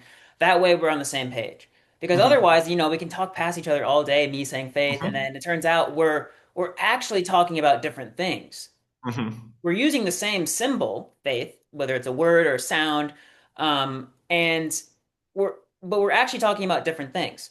Mhm. So I think that the useful thing here is like get into the nuts and bolts of it by just simply Mhm. focusing on like what is like for me, like if we're observing, let's say somebody who calls himself a Christian and Mhm. they, grew up in the church. Like for Mhm. me, I think I was going through a process of blind faith up until like a certain Mhm. point. And the reason that is the case is because I was focusing on I, I was not focusing basically. I was basically Mhm. going into church and just believing Mhm. it because everyone told me it was true and that's all I knew. And Mhm. it wasn't until I became like, 16 or 17 years old that I began to go, "Oh, like I believe all this, but why do I believe it all of it?" And I Mhm. started asking a lot of questions and I'm like, "Okay, like I want to get more serious about this. I actually want to Mhm. understand it so that I can actually truly Mhm. believe it, Mhm. meaning to actually have faith in it in the sense that you're using it." So, Mhm. um Yeah, and this is why I tell my kids all the time. Because I'm a youth pastor, right? I tell my kids and my young adults all the time. It's doubt your faith and doubt your doubts. doubt your faith and doubt your doubts. Because so often we can give our doubts a like pass on their truthfulness, right? In the sense of if you doubt something, just because you're doubting it doesn't mean that's correct. Sometimes we make doubt too much of a virtue. And Yeah. at the same time, sometimes we make faith or blind faith, we make blind faith into a virtue when it's not. It's faith. Faith is a virtue if it's towards truth. And so we need to doubt our faith and doubt our doubts at the same time, and that's how we actually come to an understanding of truth. Got it. I mean, Anyways, I kind of agree with you on like a few little things there. Like I don't like dogmatic skepticism. So like what you were mhm, talking about of like, doubt your doubts, that kind of captures the idea of don't become so skeptical of everything that you fail to look at what's actually true and build up from there. Because otherwise, mhm, because I went through that a period of life in which I was just constantly questioning everything to the point where I'm like, wait a second, like I'm just completely lost. mhm, And I actually like got really depressed because of that. That's a whole nother story. But mhm, um, I think one thing I want to bring in here that's a good concept from objectivism. There's mhm, Ayn Rand identified a few things that she called conceptual fallacies. mhm, And I think faith for some people, like depending on how they use the term, can operate as one of these fallacies. So one of the types of conceptual fallacies she identified is known as a package deal fallacy. So what this mhm, means is when you combine two concepts under the same word that can't logically belong together. So like for example, to say that, let me think of a good one. Or we just take the example of faith, right? So like I think some people, might use faith not to mean like the one thing that you're saying it means. Like it means this and nothing else. mhm, I think the problem is sometimes people use it to in both ways. So they like flip-flop in certain contexts. So they mhm, say, "Oh, I have mhm, faith in this chair." But that really does mean on the basis of evidence, I've come to believe this mhm, chair will support my weight, mhm, which makes sense. But then, in another context, let's say it's a Muslim person and they believe in Allah because mhm, they say, oh, because I have faith in Allah. mhm, And I know from your perspective you disagree with them. So you would say, well, mhm, you could rightfully say they're dealing with a package deal, meaning that they're mhm, using the term in two ways that are mhm, actually mutually exclusive. You can't believe something on the basis of evidence and on the basis of no evidence and that be the same thing. Those are two different mhm. things. And Well, and, so, and part of the problem there is I think one of the things we're experiencing specifically in English is that we're translating languages into English, and so we've yeah, because we've done that, we've taken the Arabic view and we've called that faith, and because it's the closest approximation word to what they're saying, yeah, and we've taken the Christian view, which is I think more embedded in Western society, and we've accidentally conflated those because of translation. But I think that's kind of what you're getting at is we. I would say there's also some other ways that that's been conflated, and so I just when like knowing the actual background of like faith in that system, I think matters a lot. I think, which I think you're what you're getting at. Yes. Yeah, exactly. Yeah, it's tricky because I think it's not common knowledge that there's a difference between words and concepts and that we need to like break down words into what we mean specifically. And I think the core like takeaway here is like define your terms. Like Mm-hmm. constantly like look at your terms and exactly pinpoint exactly how Yep. you're using them so you're actually able to talk to the person across from you. Because if you don't, you're talking past each other like everybody nowadays. Um, and So I that's use just the the phrase. case. I use the phrase. We have the same vocabulary but a different dictionary. Yes, yeah, just like that. That's a good phrase. I might steal that. Yeah, yeah, I think that's totally true that we just anytime we get into a conversation, like we're doing it right now, like we're having a conversation about like this term and like figuring out like what we mean by it. And like, Mm-hmm. for the purpose of our conversation, I'm totally fine with like adopting, faith to mean that thing. But I also think, when we're talking about it, with you, like for me, like maybe how I would normally define, when I would normally use faith, maybe I'll just use, with you, blind belief, belief Mm-hmm. without evidence. Or blind faith, yeah. And I think as long as if you're critiquing Christianity, that feels like that would be what you would have to do to like be like honest about the Christian belief, right? Yeah, yeah, and it depends on who you're talking to. Like, if you're talking to a Christian, there are some Christians I've talked to who definitely have the package deal going on. I like that you're very like focused on making it this Yeah. thing. Um, but I will say that I think there's another layer here that you're saying Mm-hmm. that, faith. I want to dig into this next. Is you're saying that faith is, belief, with evidence. But you're saying Mm-hmm. that, Christians can have belief that, Mm-hmm. in Jesus' resurrection and God wanting to have a Mm-hmm. relationship with us and God existing on the basis Mm-hmm. of faith, in the Mm-hmm. way you use the term. Mm-hmm. And I don't know if I agree with that. Like, if we're taking you at the way you use that term, I don't know if that's necessarily the case because, for example, I can't see God. I can't hear Mm-hmm. God. So why is it that why is it that Christians believe that God exists Mm-hmm. without any direct sensory evidence of his Mm-hmm. existence? Well, and I think we're going to talk about that in the objections section. So we can. Is it okay if we table that until then? Yeah, we can do that. And then do you want to talk about where objectivism and Christianity get morals, and then we can move forward into like objections? Sure, yeah, that's a good way to go about it. So morals. Do you want to go first? You can go first if you want. Yeah, sure. Morals, and this is you'll find like I'm kind of going back again and again and again to who is God, Yep. and not I don't subscribe to a decreeist idea, being that God has decreed morals. I kind of go back to this idea, and I think classic Christianity goes back to the idea that morals come from who God is. Right. Earlier, I said that God is omnibenevolent. That means He's all good and all life giving, depending on what context you're looking at. And so, morals are anything that agrees with God's nature of goodness is good, and anything that goes against God's nature of goodness is bad. Um, Now, we've talked about like how do you find truth. That's not what I'm talking about here. I'm going to talk about the basis for morals, and we have to use rationality and revelation, etc., to be able to understand that truth, to understand morals. But I think we get these morals from um, who God is. God is good. God has created creation, and He's informed us what is good and bad. Right? He's informed us that murder goes against His nature. It goes against Him. We know that lying is the same way. That lying for personal gain goes against the nature of God. And so, at the end of the day, when it comes to Christian morals, it goes back to who is God and how do we reflect Him well. If we think about this idea of the image of God, that God created people in His image, and as His image, we're supposed to reflect God.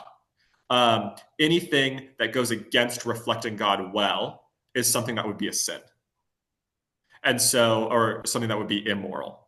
And so, when we think about morals, we have to think about who is God and what would He desire, and reflecting that. It's probably kind of a basic understanding, but I don't actually have much more on like where those morals are derived from. That's kind of it. Okay, cool. I think I had a follow-up question. I just lost it. Let me get it back. Mhm.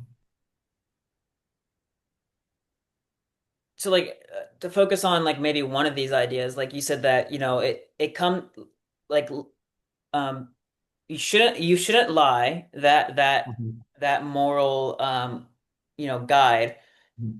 that principle, it Mhm. comes from God's nature. Mhm. And you said earlier that God's nature is he has omni characteristics, right? He's omnipowerful, omnibenevolent, omni Yeah. present, Mhm. all of those. Um Mhm. so how does that principle come from God's nature? What do you mean?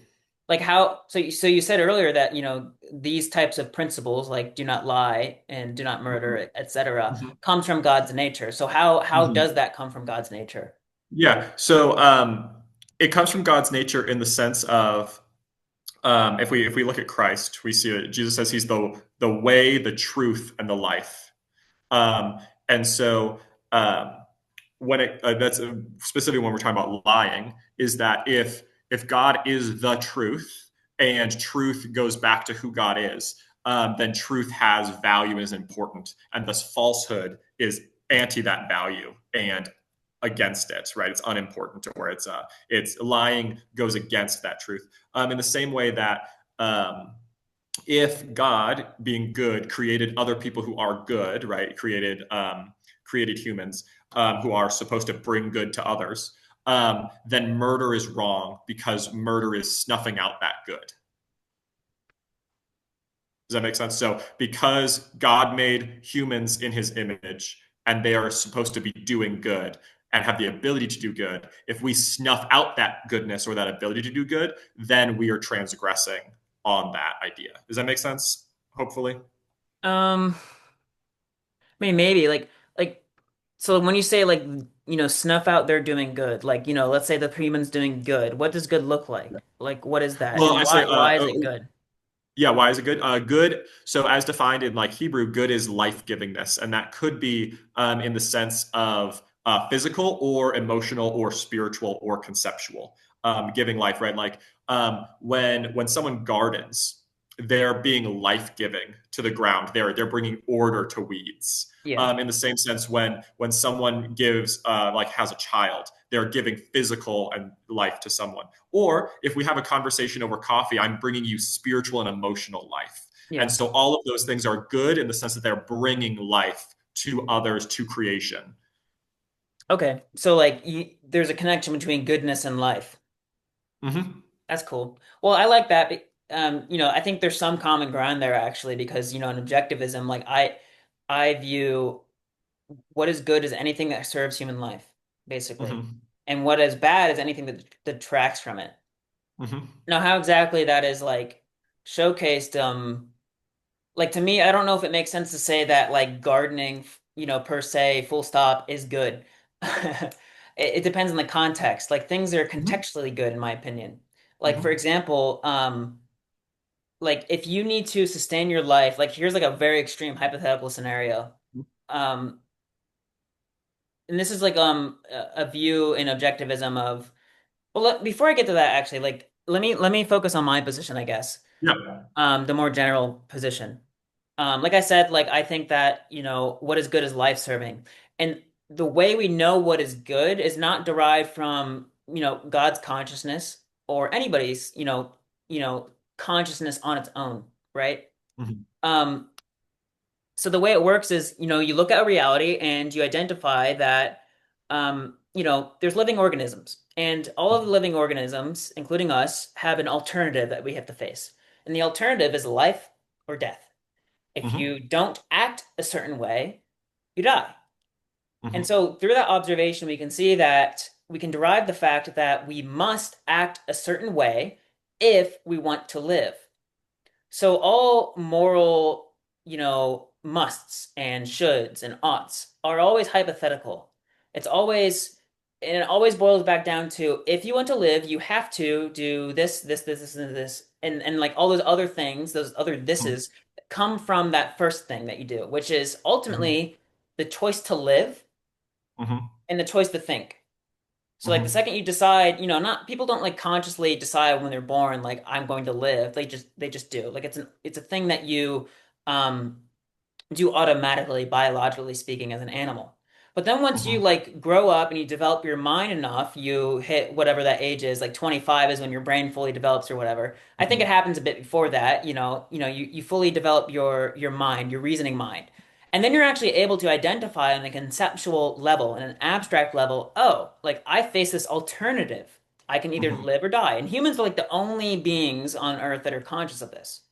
And the reason we are is because we're able to conceptualize difference. An animal acts instinctually to defend its own life. It doesn't sit there and go, I'm defending my life, and acting in accordance with, doing this because I know it'll help me live. It's more like, they do that automatically, much like, a baby might, seek its mother's warmth, for example. Hmm. Um, but, once you get to like the abstract level and you can identify that that's what's happening, you can then consciously choose to live, Hmm. consciously choose to live in like the fullest sense of the term, like, oh, I'm going to take life seriously. I'm going to take my values seriously, those things that serve my life, which are rational values. And then there's a way of like putting it of like there's anti-values, there's things that don't serve your life, or vices. So virtues and vices. Hmm. Virtues and vices being like the actions you take that either serve your life or don't serve your life. And those make up your character, your character as a good character or a bad character. So that's Hmm. kind of that's a quick breakdown of where I think um how morality operates. But to kind of get back into the question of like where do morals come from, I think morals come from the observation that in order to live, we must act a certain way. Hmm. And if you choose to live, then you must act a certain way in order to Hmm. achieve that goal. And there's an interesting implication here that comes from all of this um, I, that I think would differ from Christianity is that if you don't choose to live, you don't need morality. Hmm. Like there's nothing you have to do or must do or ought to do if you don't choose to live. All of morality comes from the fact that there's this goal that you're seeking, the goal of living. Hmm. So yeah, that's my view on morality and how it operates. So in this part of the conversation, we're going to pose our objections, and I'll begin with my first objection to Christianity. And then Jake will provide a counter argument, and then I'll have a chance to do a quick rebuttal to his counter argument. And then we'll move on to Jake presenting his, main objection to, my stance. And then we'll go back and forth a few times with our objections that we have listed out on our ends and go from there. So, yes, Jake. Sorry, Yola. I was thinking that and you can decide. We can do it however you want. It might be better to do all of your objections We can do and then that. all of my objections, only because I think it'll be easier for people to follow. Okay. But that's up to you. Yes. Um, yeah, I can do that. I mean, there is one objection that I kind of came up with that was like related to what you said earlier. Yeah, that's fine. It has to do with God's nature too and identity. Yeah, So, um, yeah, I think I'll begin by giving my objection that I came up with on the yeah, fly. And that yeah. is, even if we take God's identity as, what you're saying it is, he has these omni characteristics. He's Hmm. benevolent. And I think the core thing I want to focus on is this idea that God is all powerful and he isn't Hmm. in need of anything, which is Hmm. something I think you stated earlier. Would you say that represents your position correctly? Yeah, so he's all powerful in the sense of he can do anything that can be done. I say that because classical Christian theism says that God cannot do logical contradictions because logic is an expression of his own nature. Um, anyway, so God can do anything that Okay. can logically be done. And I would say God is self-existent, meaning does not need creation or a creator. He exists because he exists. And yeah, I guess is that kind of what you were looking at? Yeah, I think that it's going towards what I'm getting at. Would you say like an implication of that is that God, what am I trying to say? My brain just had a fart. Sorry. Brain fart. let me get back on track. Yes. So would you say that an implication of that is that God doesn't really need anything? Like he doesn't need the relationship with us. Like he just does it because of his own goodness He per se. desires it. Yeah. Okay, got it. So I think something interesting here that I observed, and this is like getting to my objection, is that because that God doesn't need this relationship, for him to say this claim that God creates values or gives things value Hmm. when he doesn't need anything doesn't make any sense in my view. And this is part of the reason I'm objecting to it is, um, in my view, values arise from the fact that there's a living organism that faces the alternative of life or death. And we can observe this. And we can see Hmm. that we need to do certain things, and there's certain things that we value, that is, they serve our lives objectively because of our nature. Hmm. And with God, his very nature dictates his nature of, being all powerful and therefore not needing anything, technically Hmm. speaking, means that his decision to, um, decide to create us and say and just kind of claim we're valuable is Hmm. somewhat arbitrary in my view, because Hmm.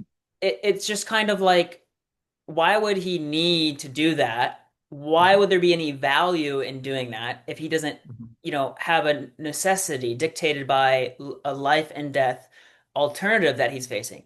Because Hmm. God is, infinite and, undying and immortal. That's Hmm. part of like the Hmm. deal. Um, Hmm. it doesn't make any sense to me to say that God has values. In fact, a being such as God couldn't have values, given that values derive from the fact that you go after certain things because they help you to live. There's some type of end goal. But with God, there is no obvious end goal like that. Hmm. So that's my objection. What are your thoughts on that? Yeah, it's kind of a utilitarian objection in some sense of like, how can God have use for others if he doesn't need others? Um, and hopefully that's kind of like respecting what you've said. But I'm curious because it actually lines up with what I've studied a little bit about some different objectivist values, which is that there is an objectivist value where you gain something, you gain relationship from having a child. When you have a child, you don't actually gain anything besides relationship from that child, right? But you would still say you gain. Is that correct? Yeah, it depends on the context of the relationship. So, like, if you have a demon child, then maybe it's not a good relationship and they turn out to be Yeah, but you terrible. have a child because you gain Yeah. relationship from that child, right? And in the same sense of there is a view of commodity in God's value of us, right? So God doesn't have any needs, but that just like if we get something that's not a need, but it's a commodity, we still value it in the sense of I don't need oranges, right? I don't need an Xbox, but I value those things because they bring me joy, they bring me enjoyment, and they bring me a wide variety of things, or like a child, they bring me relationship. And so just because God doesn't have a need doesn't, I think it's nonsensical. I don't even think it matches up with objectivism that well to say because he doesn't have a need, he can't value something, because God values people as in relationship. And it's a crass way to say it, but as a commodity, as something that is extra that he enjoys. Okay. Yeah, I think my just to keep this on track, like I think my two rebuttals that I'll have back to Yeah. back is Um, yeah, objectivism isn't utilitarian in its morality because utilitarianism is the view that, like the common phrase in utilitarianism is the greatest good for the greatest many. That's kind of a I meant that utilitarian. your argument was utilitarian. My argument was, oh, Your okay, that argument makes sense. against yeah. Um, Sorry, I wasn't claiming that objectivism was. That's why it was kind of confusing to me. got it. Okay, yeah, so cool, we're on the same page there. So with my argument, maybe I don't know if it's utilitarian. That depends on what you mean by that term. Like, do you mean like gain utility from, gain benefit from? Yeah, I guess maybe I misused the term utilitarian, but it's like get yeah, that is some sense where he has to gain utility from people for them to have value, and I don't think that like matches up um, with how objectivism actually views value, because you don't have to gain utility from something or someone for them to have value in objectivism.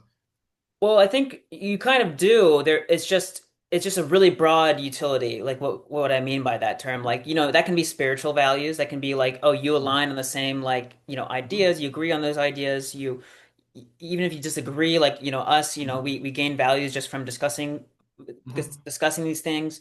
Um, and it's not simply like this, like, what is it, like transactional, um, Mhm. in like the commonly used sense of that word. Mhm. It is transactional in like a broad sense, where it's like anytime, there's two organisms that, or yeah, there's two organisms that relate to one another in a beneficial way, it's transactional. There's a transaction happening. Mhm. So Mhm. yeah, just to clarify that, I wanted to clarify Mhm. that. Um, Yeah. Yeah. so I think the other thing that you mentioned that I think I want to rebut, is that a word? I guess it is. It sounds kind of weird. Mhm. Um, to rebut is, I think you mentioned something about how, what is it? Oranges. Can you repeat that example? Something about oranges Well, and I guess I was just pointing out that like there's such thing as a commodity, meaning something that you don't need but you enjoy or you want. And yeah, and that's so true. Yeah. and so I use orange as an example of that, but it's just an actual example, like an example of we desire things that we don't need. Yes. And we give value to those things. And so God can do the exact same thing. He can desire things that he doesn't need, and he gives value to those things. Yeah. Um, yeah, I think my retort to that, I think there's like two there.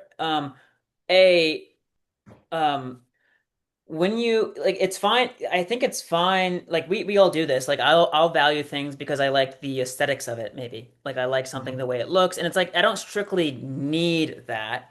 Um, Mm-hmm. and like it depends on how I think maybe using the term need in the way you're using it, Mm-hmm. you might not be using it this way, but just in that context alone, it kind of sounds reductionistic. Like need can be broader than simply just, it like physically enables you to live. It's also like as human beings, we have spiritual needs. We have um, mental needs, which is the same thing in my mind. There's no like split there. It's the same thing. And those needs include, for example, reading good books that discuss ideas, get deep into it, give you like, Mm-hmm. rational arguments, and having discussions like this. Those are needs, and I don't strictly need those things in order to, physically survive. But I do need it in the sense that in order to flourish fully as a human being, I need to act in accordance with my nature as a human being, which means thinking. Mm-hmm. And this is a process by which I can act in accordance with my nature. So, I just wanted to clarify that as well. And then Mm-hmm. I think the last thing I want to say, so we can move on to your objection, is um, if we're taking that view of need and extending it to God and saying, well, God can just do stuff because he wants to, I think Mm-hmm. that actually defends my point earlier that God is just acting arbitrarily on his subjective whims, essentially, with no standard that he's appealing to. Because God doesn't have a life per se, because he has no alternative of death to face. The only reason Mm-hmm. us as human beings understand what life is by identifying that there's an alternative to what we have here, which is death. And it's only by identifying, our own life as something that must be sustained that we know what we need to do to, identify what actually helps us sustain it. And that's what gives us morality. Mhm. Yeah, and if you by arbitrarily you mean like random, then that's not what's going on. But arbitrary, and you probably know this, but I think it kind of is a word that gets mixed up a lot. If it means based on only his judgment, then yeah, God is arbitrary in the sense of what he decided to do. He did not take counsel for what he decided to do or what he desires. Yeah, and even So even in that case, I think my next objection would be like judgment of what? Like that would be like what is he judging if it's just him choosing it? well, judging is another way to talk about choosing, right? Okay. If I judge that I want this instead of that, that's a judgment, right? Yeah. Um, anyway, so yeah, what's your next objection? Oh yeah, we're going in order of mine. Yeah, my next one would be, let me see here.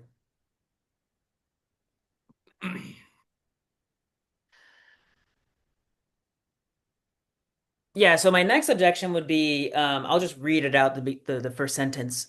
Christianity claims that being moral consists of serving God and others, but I think this is problematic because if taken consistently, it implies that a man cannot be good without serving someone else. This means that if one needs to do something that serves his life, he cannot do so in good conscience, because this is a self-serving, not other-serving endeavor. This pits Christian morality and other altruistic moralities against the requirements of man's life. So I'll dig into a little bit what I mean by altruism, Mhm. because I think that might be a term that I need to define. So by altruism, I mean a morality that says in order to be good, in order to consider yourself good, you have to serve others.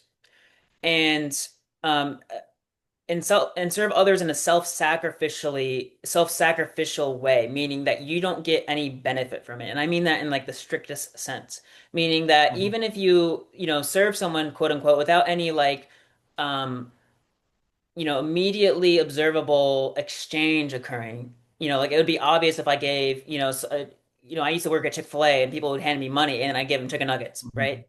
So Mhm.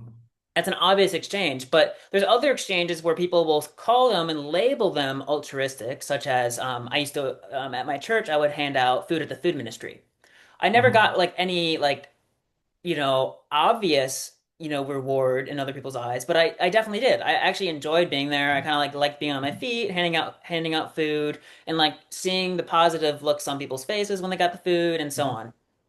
And so I don't think that would be altruistic because it is actually serving my life. It's helping me. Mhm. Just to define altruism.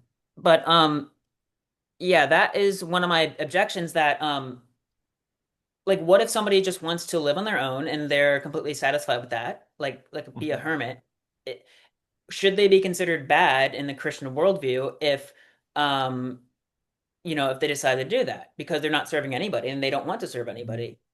So I asked that rhetorical question with the knowledge that maybe that's not exactly what your position is. Mhm. I might just be strawmanning Christianity by accident, Mhm. depending on how you view it. But yeah, what are your thoughts on my objection here? Yeah, well, and this goes back to so historically, there's a belief called Stoicism that was pretty. It was to be like crass historically. It is a Roman extension of Platonism. Yeah, In some ways. It's not that's not a, like a perfect one for one. But what happens is you have people like Seneca and everyone who come up with these. Marcus Aurelius is another one who come up with these ideas of Stoicism. And in there, it says that basically they have the moral or the virtue of generosity, but only in the sense that you don't get anything back.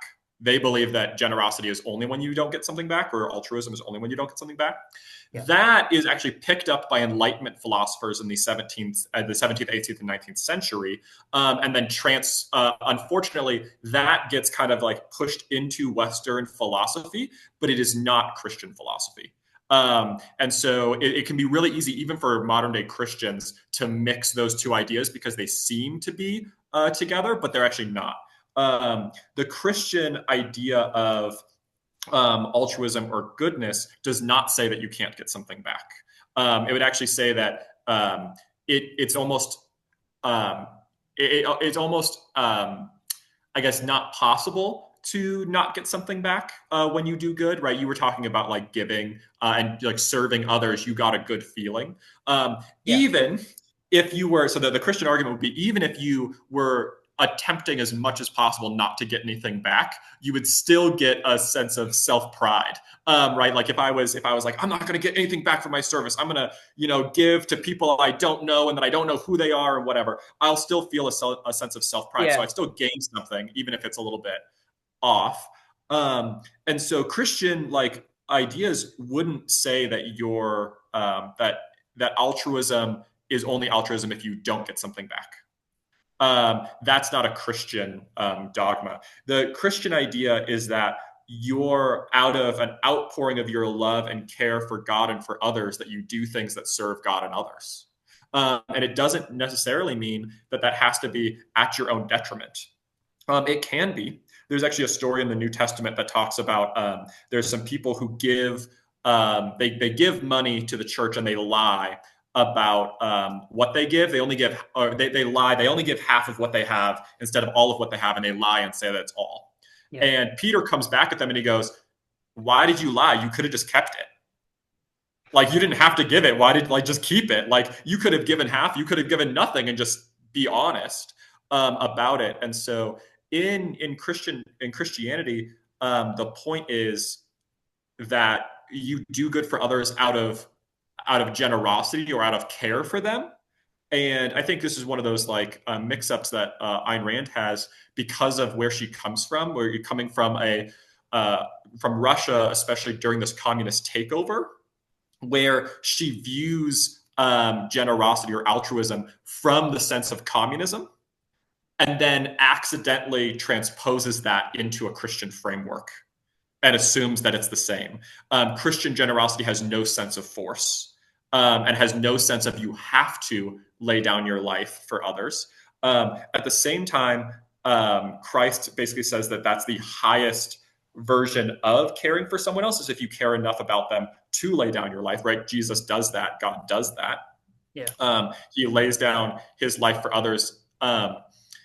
And I think there's a really good examples throughout history of people laying their lives down for others. I forget his name, but there's a Christian in a concentration camp who offered to take the place of some of the of a Jewish guy who had a family in a concentration camp when they were going to go kill people. The Germans had some really interesting ways of killing people. This one was they wanted to do an experiment to see what would happen if they just starved them Oh, instead of wow. gassing them.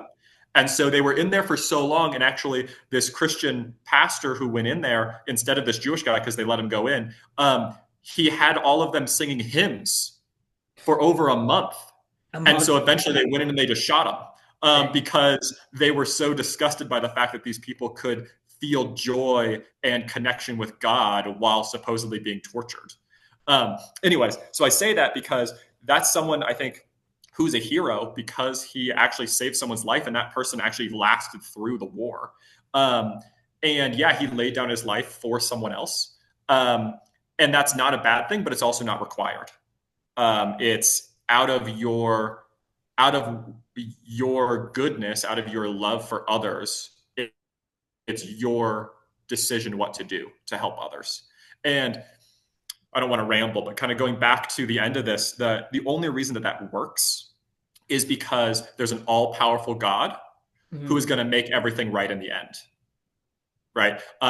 If God didn't exist, or if God wasn't going to make everything right in the end, then I would 100% agree. Like you should do what's best for you first, and other people only in relation to how it does good for you.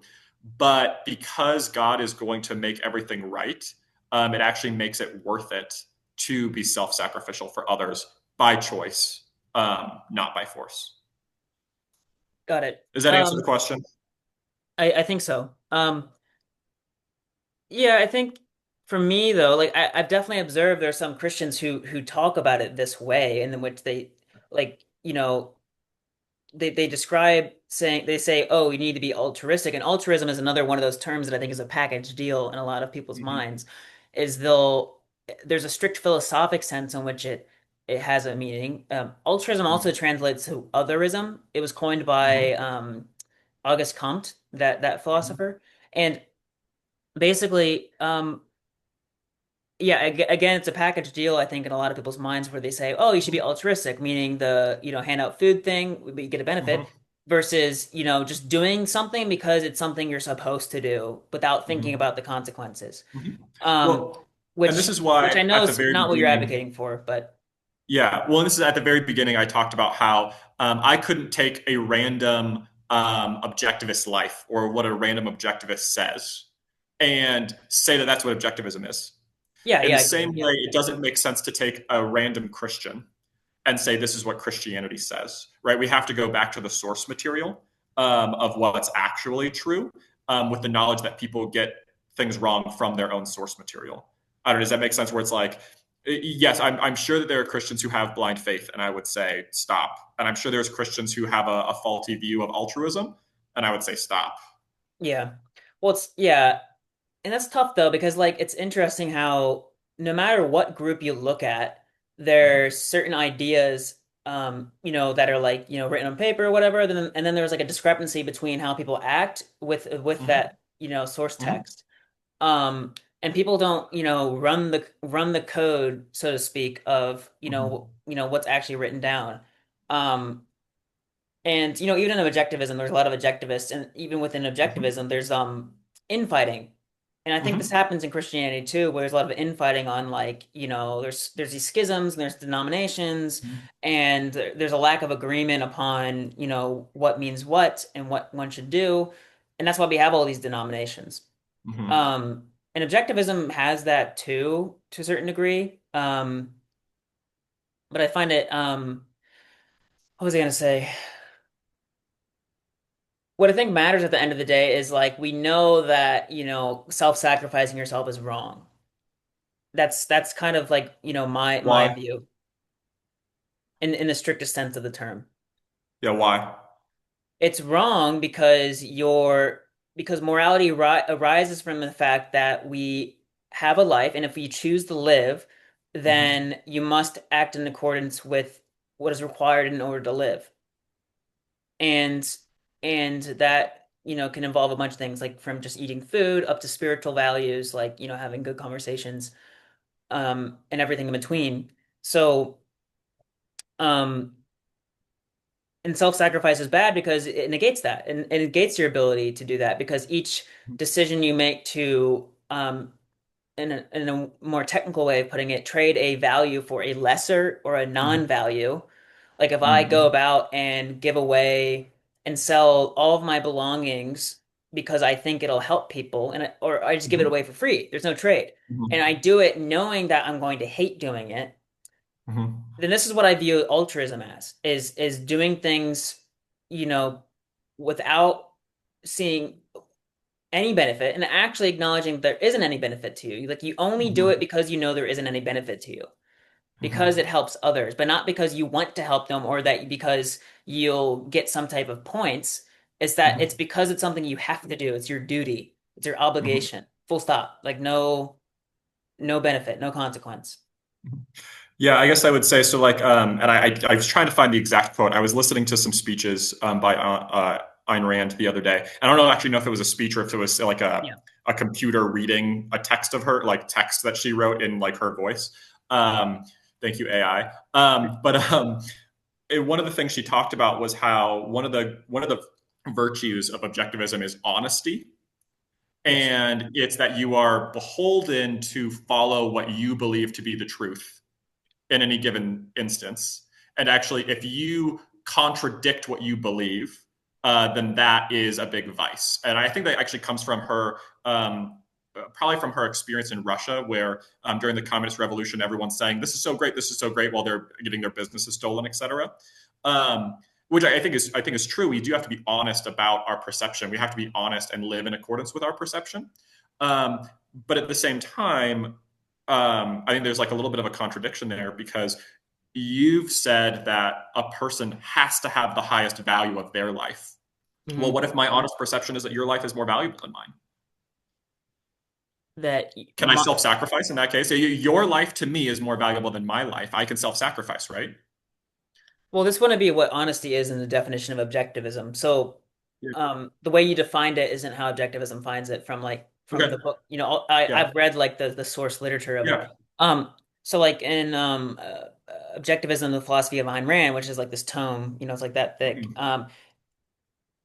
Leonard Peikoff, who was, like, basically her, like, main disciple. I don't like the word disciple, but whatever. He was, like, her main student who learned from her for 30 years. He wrote this book on summarizing her philosophy, and he talks about how honesty isn't how you defined it, which is like, whatever you decide it to be. Like, honesty is acting in accordance with your ideas on what you think the truth is.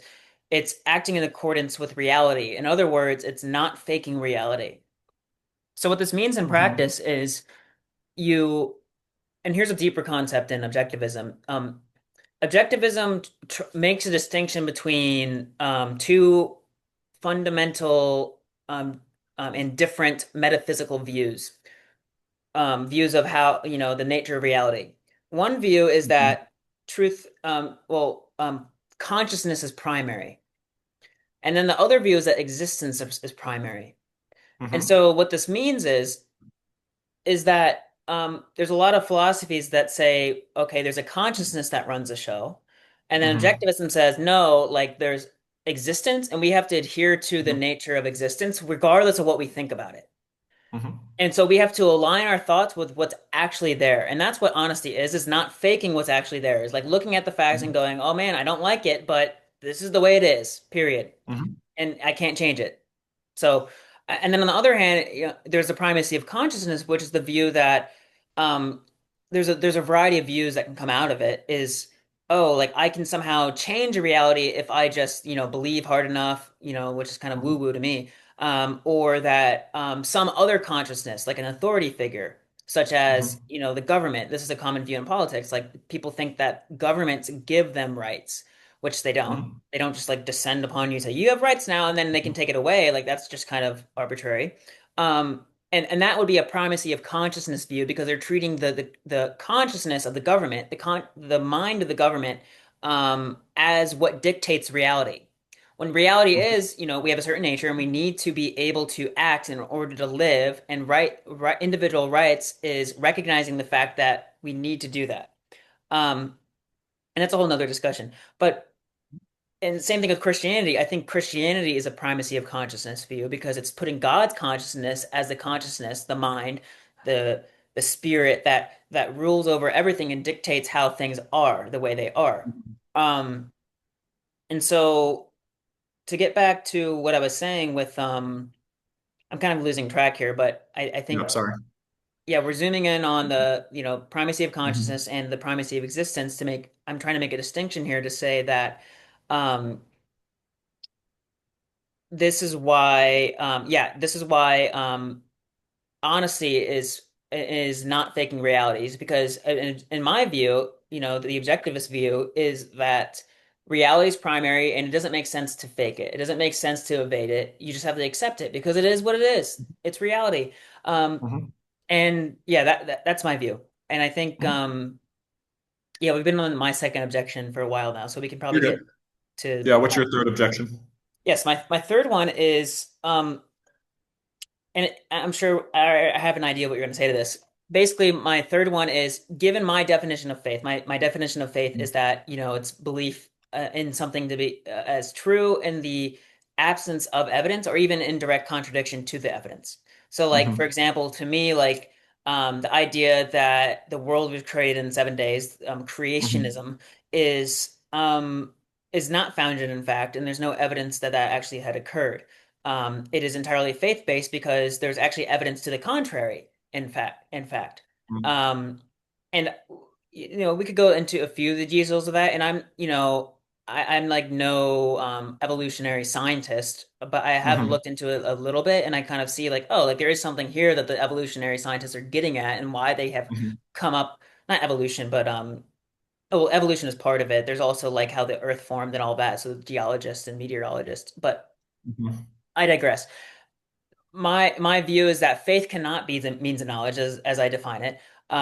Using that concept, focusing on the concept, and that reason should be an absolute, and that any view that takes reason as not an absolute, and you could just decide, well, I believe in this because I kind of like basically feel like it. I think that's Hmm. problematic.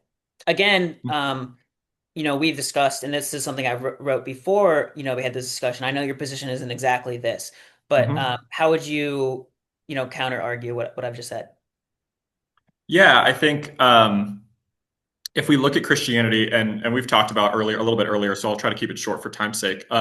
That faith in the Christian sense is about reasoned allegiance or reasoned loyalty, reasoned trust. And we actually know that because Paul says that if Christ didn't rise from the dead, then we are the most to be pitied. Basically saying if what I'm saying, Paul saying, doesn't line up with the truth, then we are pitied because we should be pitied because we are following something that's obviously wrong, right? And so Paul, in the very beginnings of Christianity, sets up that truth matters, and he sets up that you shouldn't believe something that's not true because it's actually harmful to you, right? Um, and so we just have to look at Christianity through that lens because that's the lens that presents itself through. Now that said, I think um, what's going on for like what is the evidence for Christianity. I'm just going to throw out a few. Yep. Number one is it's a lot of historical evidence, right? So take it as you will, but we do have to like understand historical evidence as evidence, just to be able to function in society and understand history. Is we see that there is a group of people. So number one, Jesus existed. There's you'd be hard pressed to find a real scholar who disagrees that Jesus existed. There's non-Christian sources that Jesus existed. There's people. I mean, he's all over other first century sources that are talking about how stupid he is and how wrong he is. Yeah, he definitely There's existed. Jewish sources, yeah. And so as Jesus existed. Number two, we know that Jesus died. And to say that Jesus didn't die like a lot of Muslims say is kind of ridiculous because it would be the only time that we know of that a Roman crucifixion didn't kill someone. Because they made sure, right, to check that he's dead, right? He's on the cross. To check that he's dead because he dies too quickly, they stab him in the side. It's like, okay, well, Yep. if he wasn't going to be dead, stabbing him in the side and bleeding him out while on the cross for a while is going to make sure that he's dead, right? Yeah. And so we know that he's dead. Any like contradiction to that is kind of just like it's a fantastical idea. Now, on the case of his resurrection, we see a world that we see people who abandon him and actually admit to abandoning him. Peter and the other disciples admit to abandoning him, and they start following Christ again. They say they start following Christ renewed.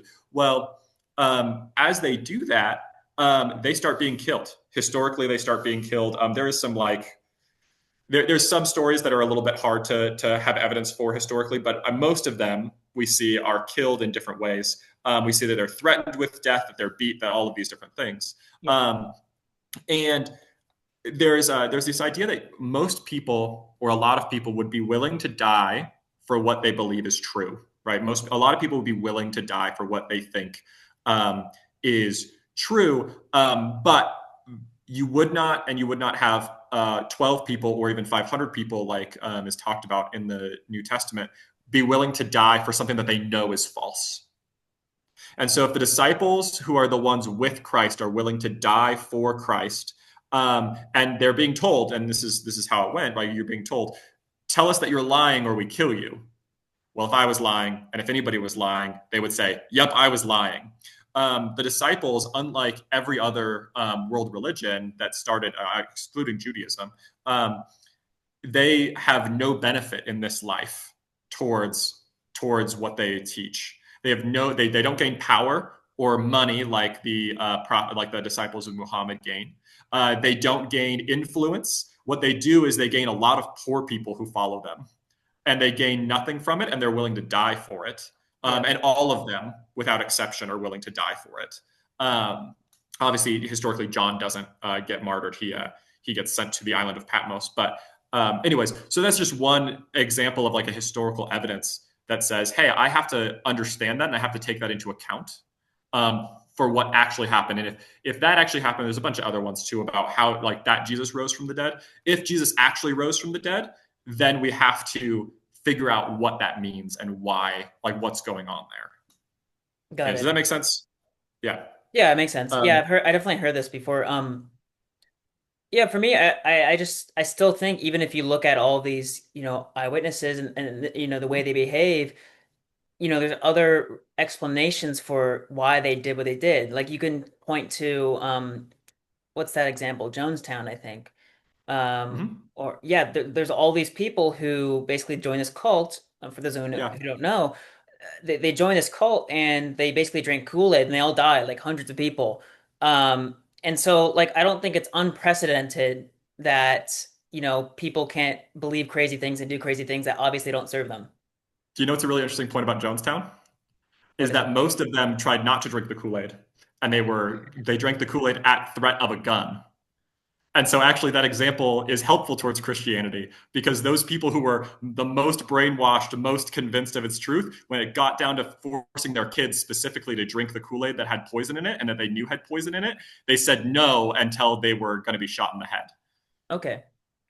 Yeah, I Anyways, think yeah. well, I don't know because like, if we look at the like scripture and see all these people saying that Jesus existed and they died for it, Hmm. I'm sure like we don't have as many details about all that as we do as about of Jonestown because that was like more Sure. modern and more recently, more Hmm. recent. And for all we know, like all these people were believing in Jesus at that time, Hmm. and and then the Roman government kind of pins them into a corner, and then they're just screwed. Hmm. Even if they change their mind and they say, oh, it's actually no, I disagree, and then they kill them, then Hmm. it's kind of like you know it's a similar situation. So Yeah. I don't And know if I there's any guess, way we can confirm that. That's the issue. There's lots yeah, of things we can't reproduce. not to go so much into the evidence. I guess I'm just trying to say that Yeah, when it comes to Christianity, there is a lot of evidence, and for me, I've decided that I think that that evidence outweighs other evidences. And so outweighs it's other that I've made a evidences. rational decision. Whether you agree with the rational decision, I have like Christians are supposed to make a rational decision. We're supposed to make a rational decision. Yeah, like we're not called to blind faith; we're called to reasoned faith. And so, anyways, that's just an example of that. We don't need to get into the topic of how Yeah. if we agree that it's rational, or if we agree that it's correct. But I think we could agree that it's a rational decision that people make based on evidence, whether you agree with their conclusion or not. Um, I mean, it's rational in the sense that leading up to, the approach of gathering evidence and trying to gather the Mm-hmm. materials you need to in order to make a conclusion, that's Mm-hmm. rational. I just don't think it makes sense to go from, okay, all these eyewitnesses, said this happened, therefore it did happen. And then that seems like a big leap to me. And then an even bigger leap to me is thinking, well, then there's this God who has all these characteristics that we can't see nor hear nor smell, Mm-hmm. etc. And so for me, that just seems like a big leap of faith in the way I've defined Mm-hmm. it. This idea of just blindly believing it. Like, yeah, you've kind of like started, with the irrational approach, but I don't think it ends with, it doesn't So end off with that strongly. I guess my critique is because I don't come to the same conclusion as you. You're saying that I'm not being rational, and so it doesn't. I don't think it fits the objectivist ethos to simply claim that because Christians come to a different conclusion that they haven't been rational, right? You may disagree, just like in a situation where you could with two objectivists, right? You said there's infighting and objectivists. They're both attempting to be rational. They're both following logic. Yep. Um, and it would be nonsensical or rather obtuse to tell for both the sides to just start lobbing. You're not being rational. You're not being rational. The point being that it's a not fully. I don't want to say honest, but that's kind of is like it's not fully fair potentially to say Yeah, that I'm people are fine with not you saying rational that. Yeah. just because they're not agreeing with you. No, I agree with that. Like, if there's somebody, Just like, for example, when I was a kid, I mean, still today, like, it doesn't matter. Every day I'm learning something new. And there's all sorts of views that I didn't hold that I now hold because I didn't consider, how do I put it? Somebody has a different conclusion to me. I don't say, well, they're, irrational because their conclusion is different from my conclusions. Maybe I'll hear them out and try to figure out the evidence. What I'm saying is, I think the methodology is incorrect. And just because you reach a different conclusion doesn't take away the fact that, there's, plenty of people who believe, in God's nature, for example, in the way it is. Um, Mhm. to me, that's a leap. There's like a disconnect between the methodology that began with, which I think was a good course of action, and then it kind of like fizzles out. That's kind of what I'm saying. It's not anything to do with the conclusion per se. It's that the methodology wasn't consistent throughout the whole process. Yeah, and we can move on, but I would say Yeah. I think you're I think there's some conflation going on, and Mhm. maybe some assumptions made about the methodology that aren't correct. Anyways, Yeah. your final objection? I think that was it. We went through three. Oh, was it? Okay, perfect. Yeah. Okay. So my first objection is that the like Randian objectivism has no way to understand how the universe came to be, and it's correct in saying that the universe is, but all I think all philosophies that involve metaphysics Yep. has to correlate to how we got somewhere. So Randian atheism says it is, but I'm not going to tell you how it is or how it got here. And so I think it shows a very big limitation to objectivism if it can't have an explanation or doesn't have an explanation for how we got here, or how existence shows up. And there's this problem, and I think this goes back to I mentioned it earlier that Rand and all Rand's followers seem to have this connection, and I'm going to call it materialism. I know that I think she has a different definition, but a connection to things that are only material and logical, but basically kicking out the non-material mind, being like there can't be a non-material existence. And so in what way or how does objectivism get at where the universe comes from or how we got here? Does that make sense? Yeah, in what way does it come at it? I don't think it does. The thing is, and I don't think it's a limitation either. And I'll get into Mm-hmm. why I think that is. So objectivism starts like as you said correctly, that it starts at what is. It's just like, okay, this is what it is, and it doesn't make Mm-hmm. any sense to ask, where it comes from. And the Mm-hmm. reason why objectivism holds that is because when you ask the question, how did this come to be, Mm-hmm. you, in that question you assume some type of thing that exists. And because of that, you are still using the concept of existence and relying Mm-hmm. upon existence in order to even ask that question. But Mm-hmm. if existence is somehow this thing that came out of something else, and that something else exists, then you're still at existence. And so, in Mm-hmm. the objectivist view, there is no getting under existence. There is no cause to existence. It kind of like dismisses a question because you can't get under it. Even Mm-hmm. in questioning it, you reaffirm that it exists, and it is. And so basically, its position is that existence and using the concept is inescapable. Thus, it Mm-hmm. doesn't even make sense to try to explain how it came to be because it is Mm-hmm. being itself. Um, Mm-hmm. so that's my rebuttal to it. Yeah. What are your thoughts on that? Well, I think that this shows the problem of objectivism, which is its commitment to saying that only the things that are physical in some sense exist, that only the things that we can observe with our eyes, tongue, touch exist. Um, and it kind of conflates the idea of existence with physical reality. Um, and the problem is that the best scientific evidence says that physical reality started, right? The best scientific evidence says that there is a starting point in time and a starting point in where matter comes from. We see this in two different ways. Number one, that the universe is expanding and going out from a supposed center. And number two, background radiation, which shows that I don't want to get into all the scientific parts of it, but background radiation shows that there was a beginning of physical reality.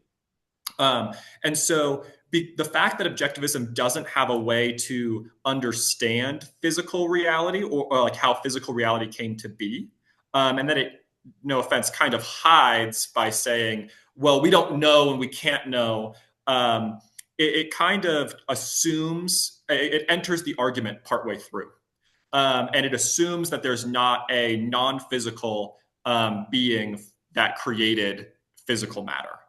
And it's an assumption that I think is rather I think it handicaps their reliability when they see a big question and they go, I don't know, I don't have an answer for that. I'll just move on.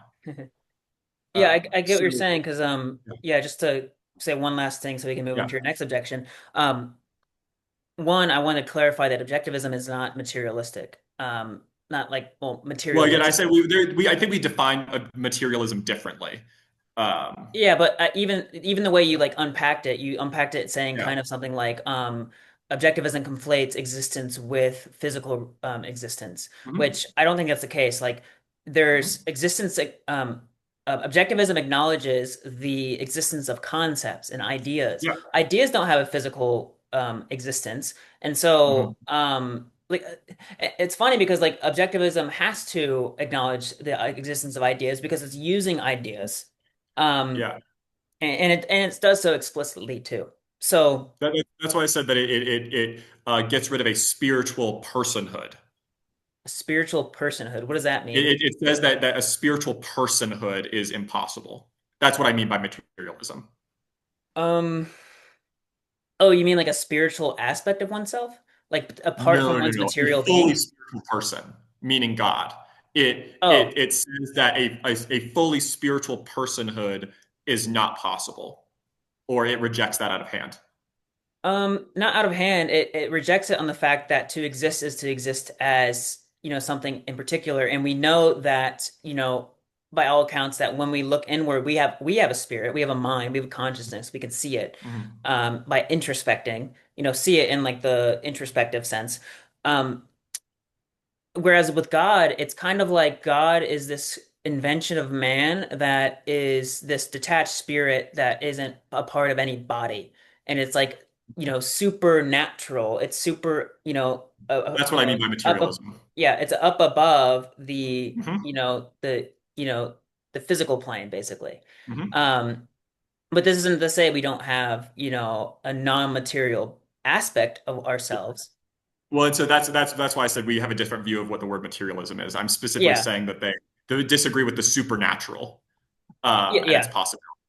Yeah, And the because problem is that we know from science that the material existence has to have an origin, and that if natural existence has an origin, it must have an origin that is not natural but supernatural.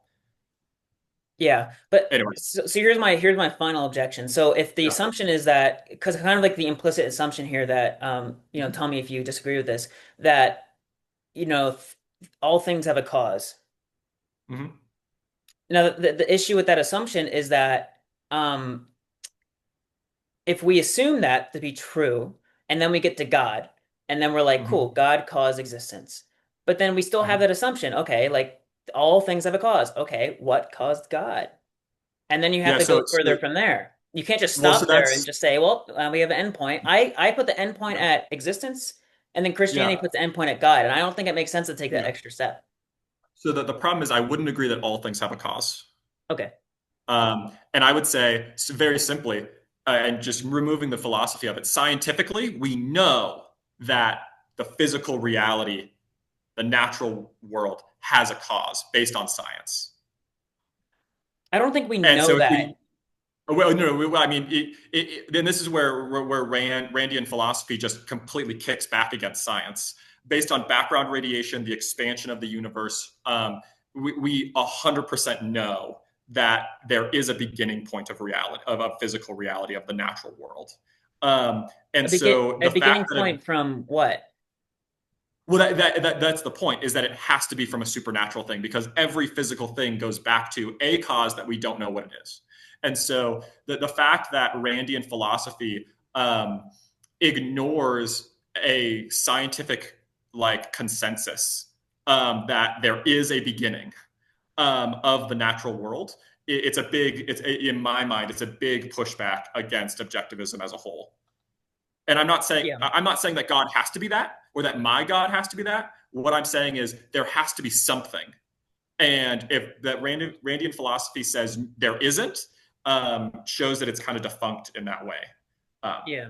I get what you're most saying. Yeah, My very final thing, and then we can move on to yeah. the next objection, is that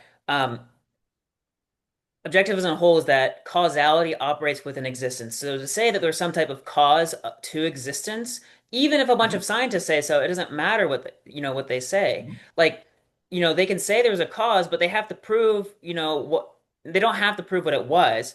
Um, but to say that there was a cause of all of existence implies that there was something which exists, which, caused it. Yeah, so Meaning you're we're still back at conflating. existence. No, you're conflating natural existence and supernatural existence. What I'm saying is the evidence says that natural existence has a cause. All of the evidence says natural existence has a cause. There is no evidence that says that a supernatural existence needs to have a cause. And So it doesn't do the backwards thing because we have no evidence that a supernatural existence needs a cause, but we know 100% that natural existence has a cause. Anyways, Yeah, we can move on excuse to the me. next thing. We can keep going in circles if you So want the to. moral backing of the moral backing and the value system of objectivism, I think what it does, is that I think Rand and Randians, they steal Christian morals and then they work backwards, or attempt to work backwards. So Christian morals says that it's wrong to kill someone. Randian moral says it's wrong to kill someone, but if you actually continue looking at why, it doesn't have any basis for why. At the end of the day, if rational self-interest is the reigning morality, then actually what will in a society that's not run by Christian values, what makes the most sense is for me to have the most slaves possible. And in that situation, as an attempt, I would say, okay, well, I want to have a slave, right? I'm going to make it so that that person's best option is to do a good job as a slave. And so, if this makes sense, that rational self interest has no basis for why that's wrong. Rational self interest has no basis for why I shouldn't do what's best for me, which is having a slave, right? Or rational self interest has no reason why it's wrong that I murder someone if that's the best interest for me. If we think about having two different tribes in Africa, right? Yeah. 3,000 years ago. Rational self interest for me is they have food. We don't have food. If we kill all of them, then our society gains a benefit. We don't actually gain a benefit from having their society exist. Anyways, so looking at all of this, what happens is if you look at Randian philosophy and value systems, at the end of the day, there is no guardrails for why anything would be truly objectively wrong. There's only this idea that we go back to, which is an assumption that murder is wrong, an assumption that slavery is wrong, but it's impossible but for Randians to prove that those things are wrong. Cool. So I'll try to rebut. So the way objectivism puts it is that moral principles are contextually objective. There is no Mm-hmm. floating idea that murder is always bad. That Mm-hmm. just doesn't exist. It's Mm-hmm. completely contextual. So I don't even want to use the term murder because that implies like the negative connotation. What I mean by like killing is always bad. Like that's not necessarily true. So, if there was a Nazi running around and trying to, put Jews in concentration camps in 2025, I would totally shoot him on the spot. Mm-hmm. And I think everyone should, they don't have to applaud me, but like I think people would applaud that type of thing. Like we shouldn't have people who are terrorists running around enslaving other people. Um, and the reason why is because, as I talked about earlier, how I think that, for example, there's the division of labor and how every human Mm-hmm. being has like a benefit to you because, in the network of them producing values and specializing and them trading with everybody else, everybody gains through that process. Mm-hmm. And as individuals, we want that process to ensue. We want freedom to happen, Mm-hmm. to enable all that process. And that's why slavery just wouldn't be a good thing. Additionally, this idea that you mentioned earlier with egoism or irrational egoism, meaning that you should just, enslave people because that would be to your immediate benefit. That's not what rational egoism holds. Rational means thinking conceptually, which also implies Mm-hmm. thinking long range, thinking over a long-term Mm-hmm. period, treating your entire life as a whole unit, a whole thing that you need to be serving. If you just treat it Mm-hmm. as like, you treat this section of your life as like completely Mm-hmm. disconnected from the rest of your life, that's being non-objective because you're not taking in the entire fact of that you have a long life to live and enslaving Mm-hmm. people now, guess what? Somebody's going to come after you if you do that.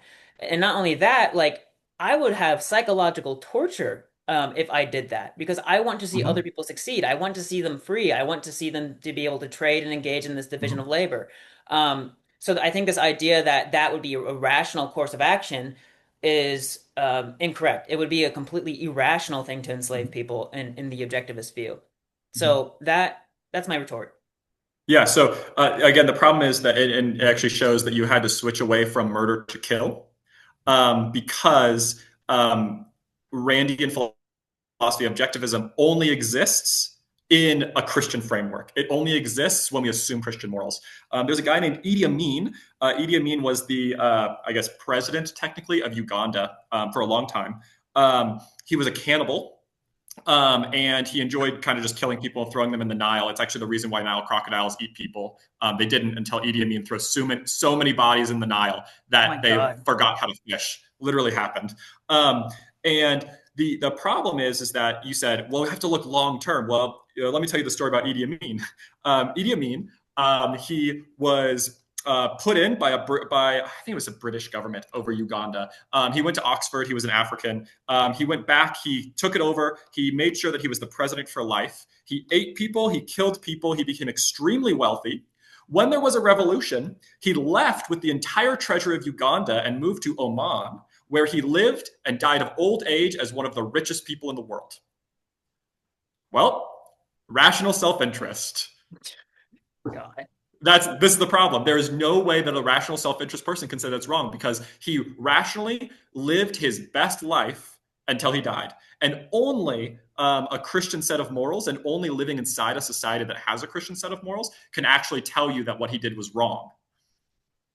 Yeah, So I think I want to retort one last time. So, yeah.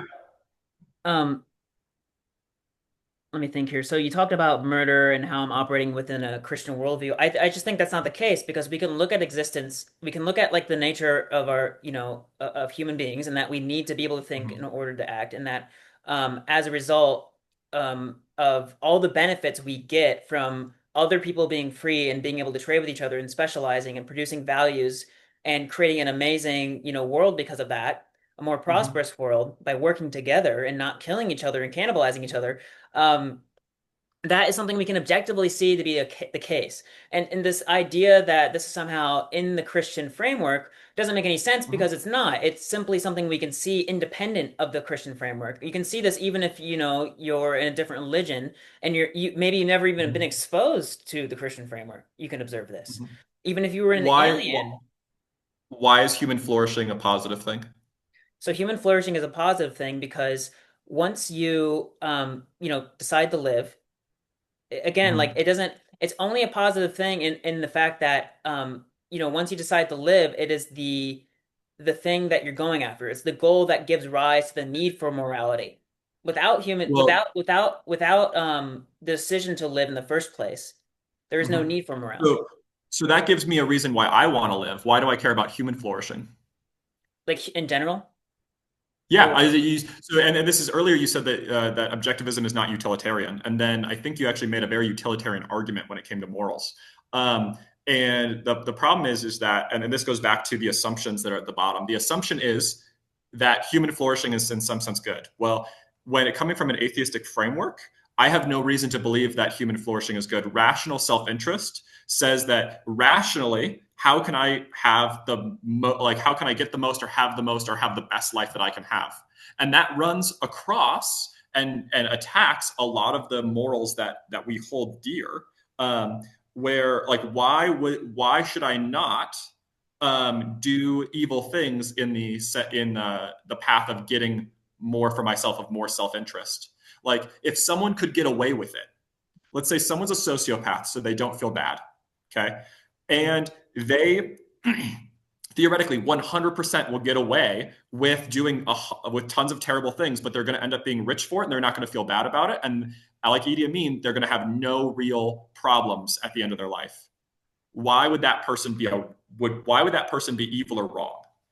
well, the key Why would thing that that's person be incorrect? yeah, the key thing that I want to focus on here is if that were the case, you could totally do that and nobody Okay. could stop you. But the thing is, we don't live in this alternate dimension in which there's no consequences to your actions. You have consequences, and that's why you want to do that. Because within your human nature, even if you're a psychopath, like you have like no emotional care in the world, you just want to get material gain, Mm-hmm. you still would have, people who want to hurt you and are out to get you and kill you for enacting all this pain on the Mm-hmm. world.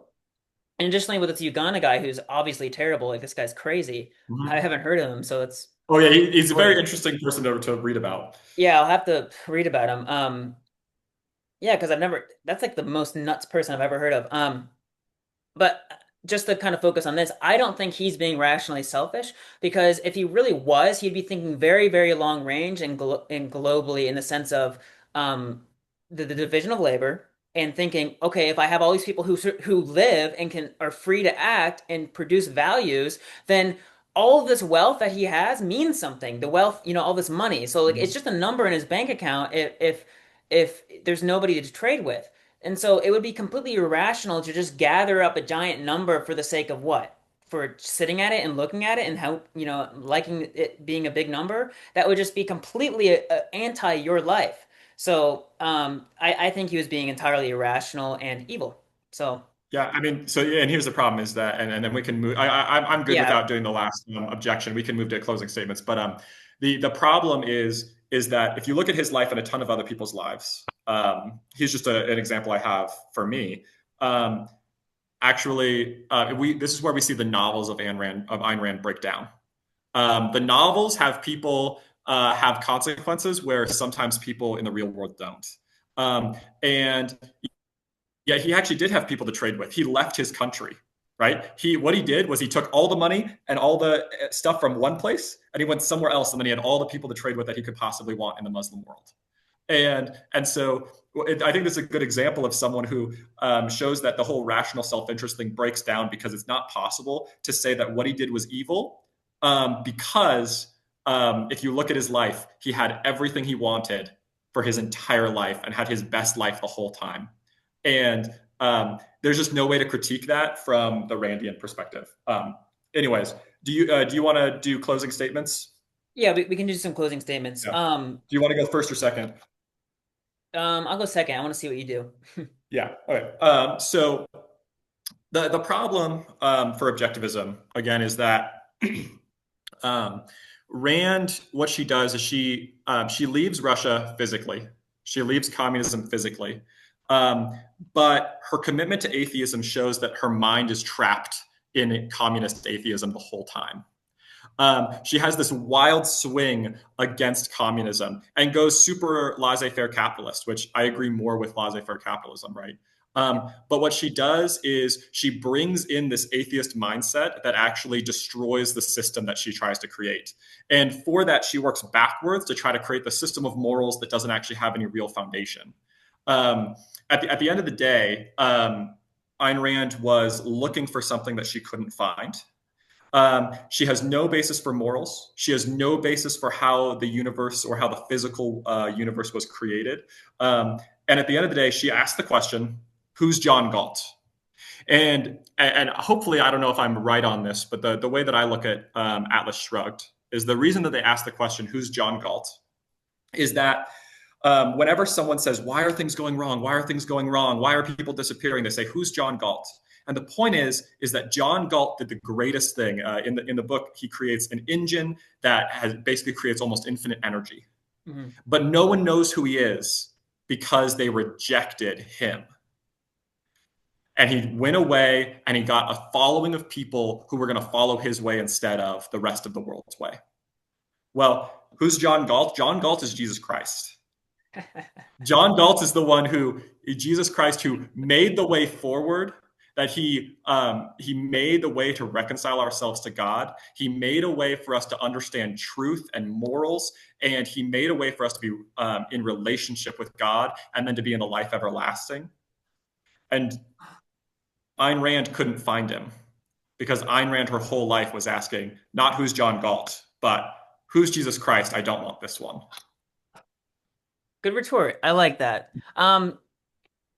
Yeah, so I think let me think here about what everything you've just said. So I think just to summarize, I think objectivism explicitly denies this idea of working backwards, as you're calling it. I think it has a technical term for this called rationalizing, which is this idea of, taking a conclusion and then trying to seek evidence that confirms your conclusion, as opposed to looking at the facts of reality, which is what it advocates, is starting there, treating existence as a primary, which it explicitly says is what it's operating from, and it follows through very consistently if you read through its literature.